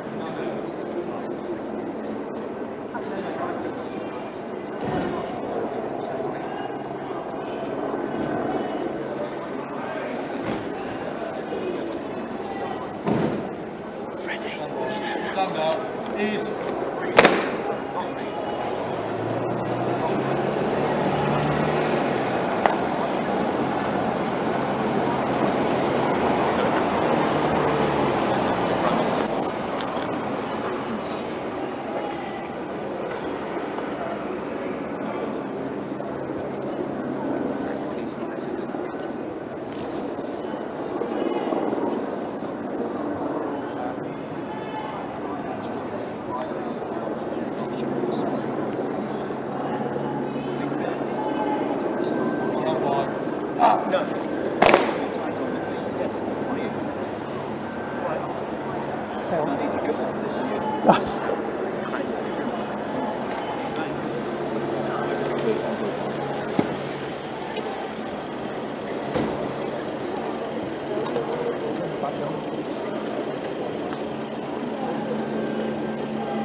Can NATO survive without America?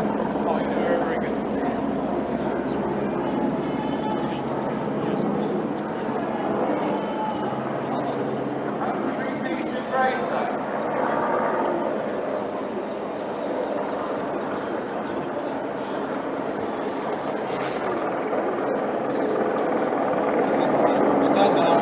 Easy.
Zelensky on this one as well. Okay.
Are you more confident now? You can sort something out? Have you spoken to him, sir?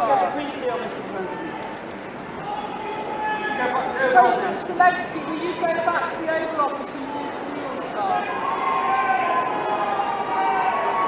Are you willing to go back over to America, Mr. President?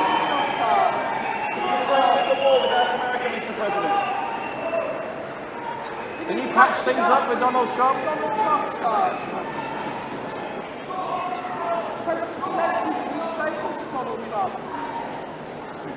Have you spoken to President Trump, sir? Can you patch things up with Donald Trump?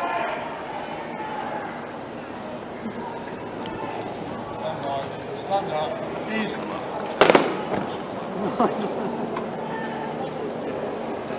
Sorry.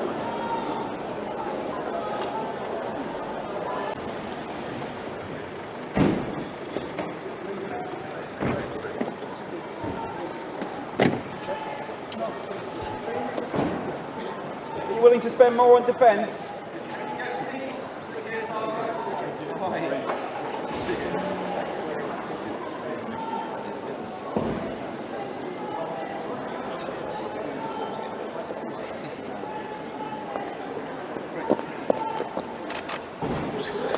Mierda.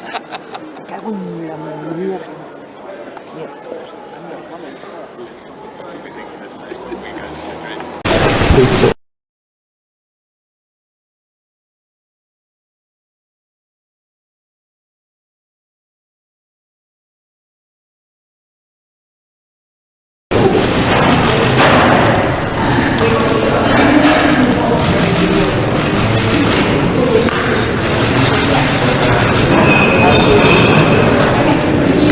Right, thank you. For starters, thank you.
fantastic to see you here.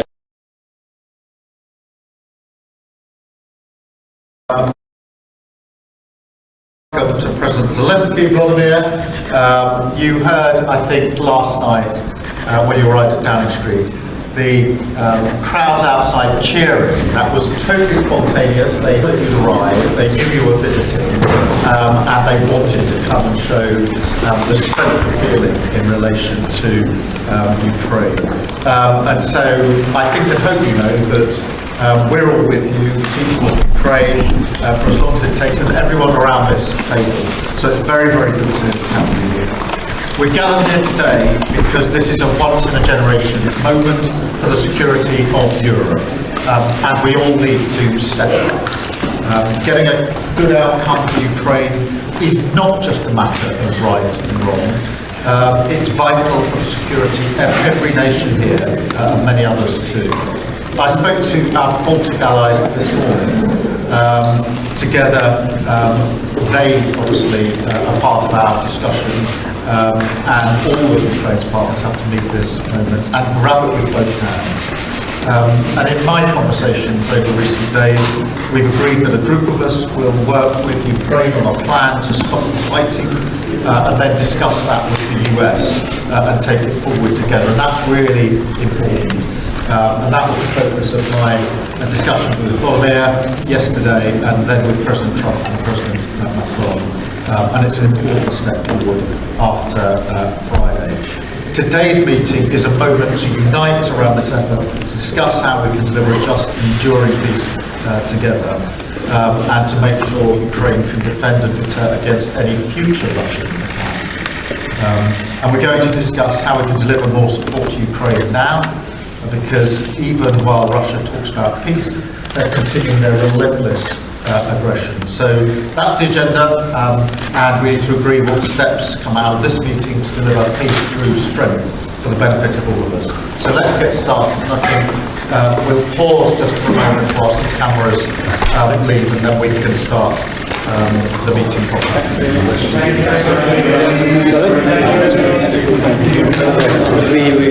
We would start to argue.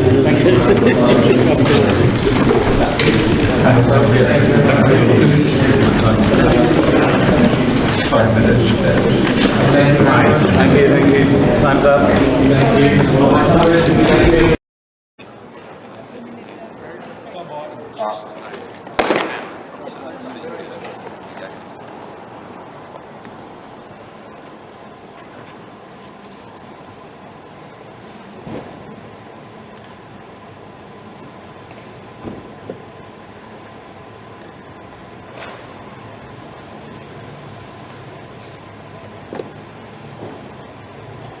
Right, let's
Stand by. Matt on first.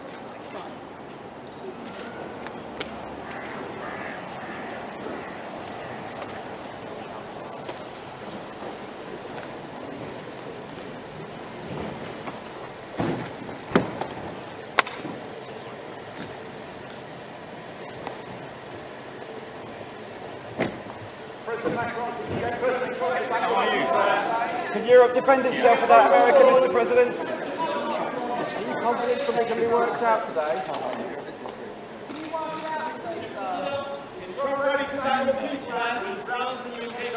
Are you hopeful of progress today? Can Europe defend itself without America, Mr. President? The US be the backstop in Ukraine. Who's that? Stand up. Ease.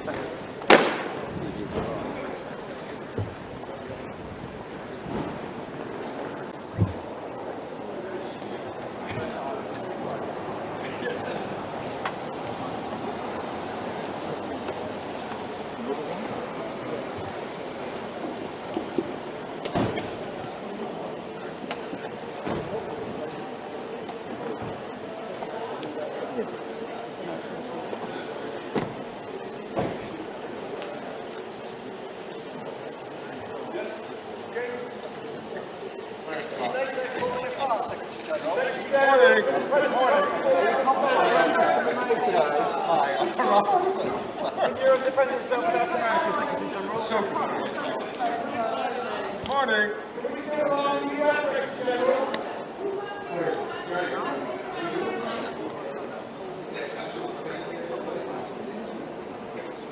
Stand up. Ease.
Europe needs to step up and spend more on defence, sir.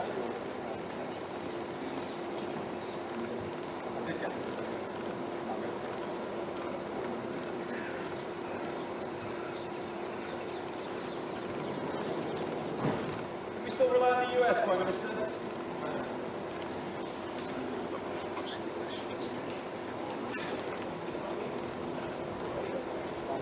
Stand up. Ease.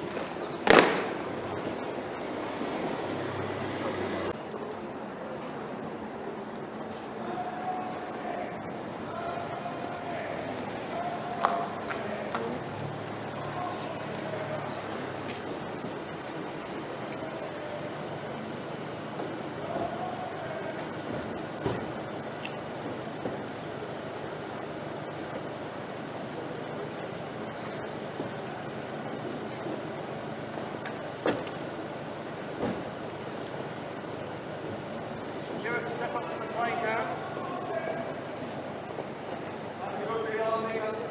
Can Europe defend itself? Madam President, can you make progress today? Can you get peace talks back on track? Are you confident of making progress today? Ukraine win without America?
Can we still rely on the US, Prime Minister? Is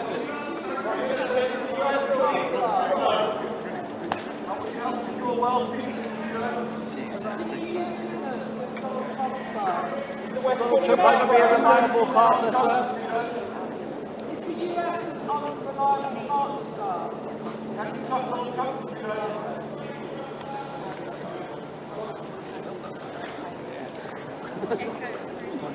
Stand up, easy.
And now this, can you trust Donald Trump?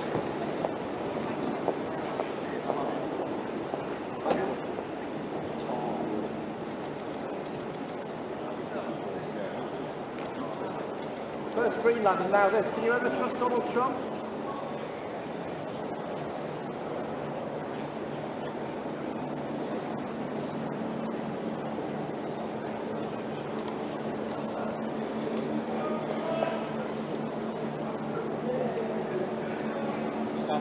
Stand up, easy.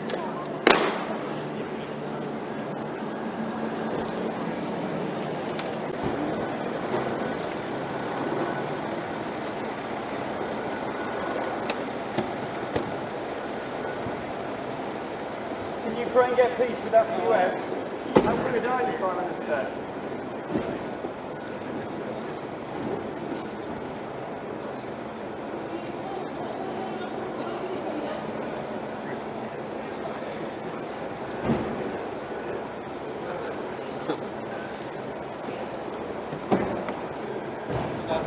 Stand up, easy.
Ukraine win the war without America?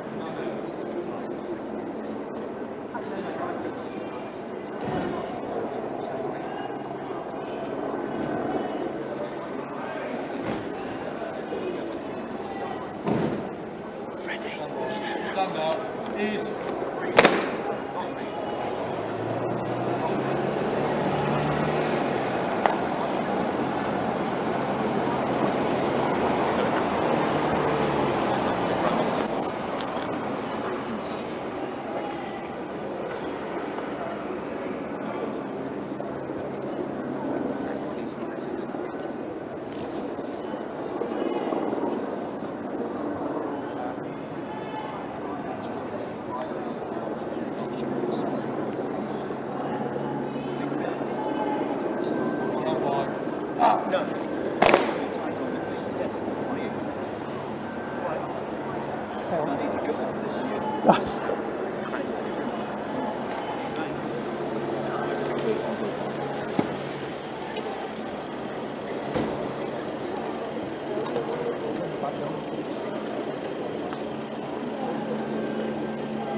Can NATO survive without America?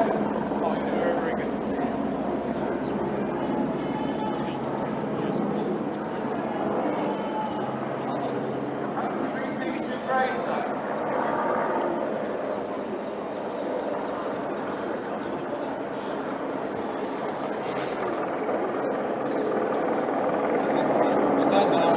Ease.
Are you willing to spend more on defence?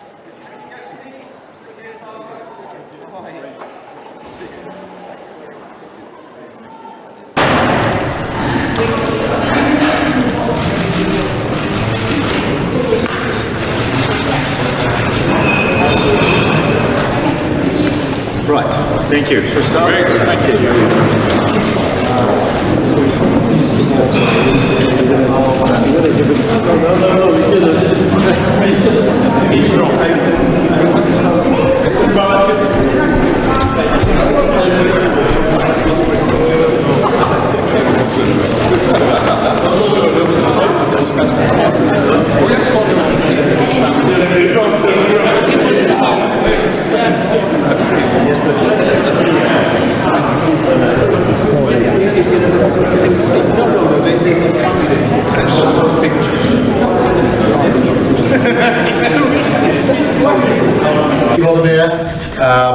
heard, I think, last night when you arrived at Downing Street, the crowds outside cheering. That was totally spontaneous. They knew you'd arrived, they knew you were visiting, and they wanted to come and show the strength of feeling in relation to Ukraine. And so I think that hope you know that we're all with you, people of Ukraine, for as long as it takes, and everyone around this table. So it's very, very good to have you here. We're gathered here today because this is a once-in-a-generation moment for the security of Europe, and we all need to step up. Getting a good outcome for Ukraine is not just a matter of right and wrong. It's vital for the security of every nation here, and many others too. I spoke to our Baltic allies this morning. Together, they obviously are part of our discussion, and all of Ukraine's partners have to meet this moment and grab it with both hands. And in my conversations over recent days, we've agreed that a group of us will work with Ukraine on a plan to stop the fighting, and then discuss that with the US and take it forward together. And that's really important. And that was the focus of my discussions with Volodymyr yesterday, and then with President Trump and President Macron. And it's an important step forward after Friday. Today's meeting is a moment to unite around this effort, to discuss how we can deliver a just and enduring peace together, and to make sure Ukraine can defend and deter against any future Russian attack. And we're going to discuss how we can deliver more support to Ukraine now, because even while Russia talks about peace, they're continuing their relentless aggression. So that's the agenda, and we need to agree what steps come out of this meeting to deliver peace through strength for the benefit of all of us. So let's get started. And I think we'll pause just for a moment whilst the cameras leave, and then we can start the meeting properly.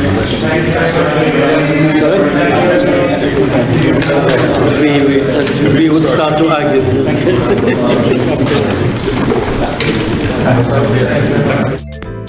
偷偷告诉大家，我最近发现了新法宝 Royal Face 逆时奇迹系列，它有活肤露、全效精华，还有精华霜。尤其我皮肤比较偏干，所以我非常的注重保湿。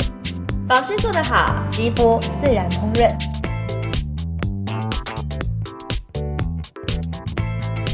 提亮肤色更年轻，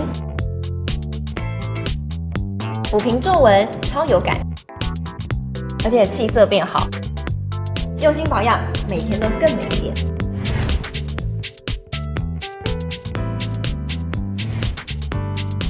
美吧。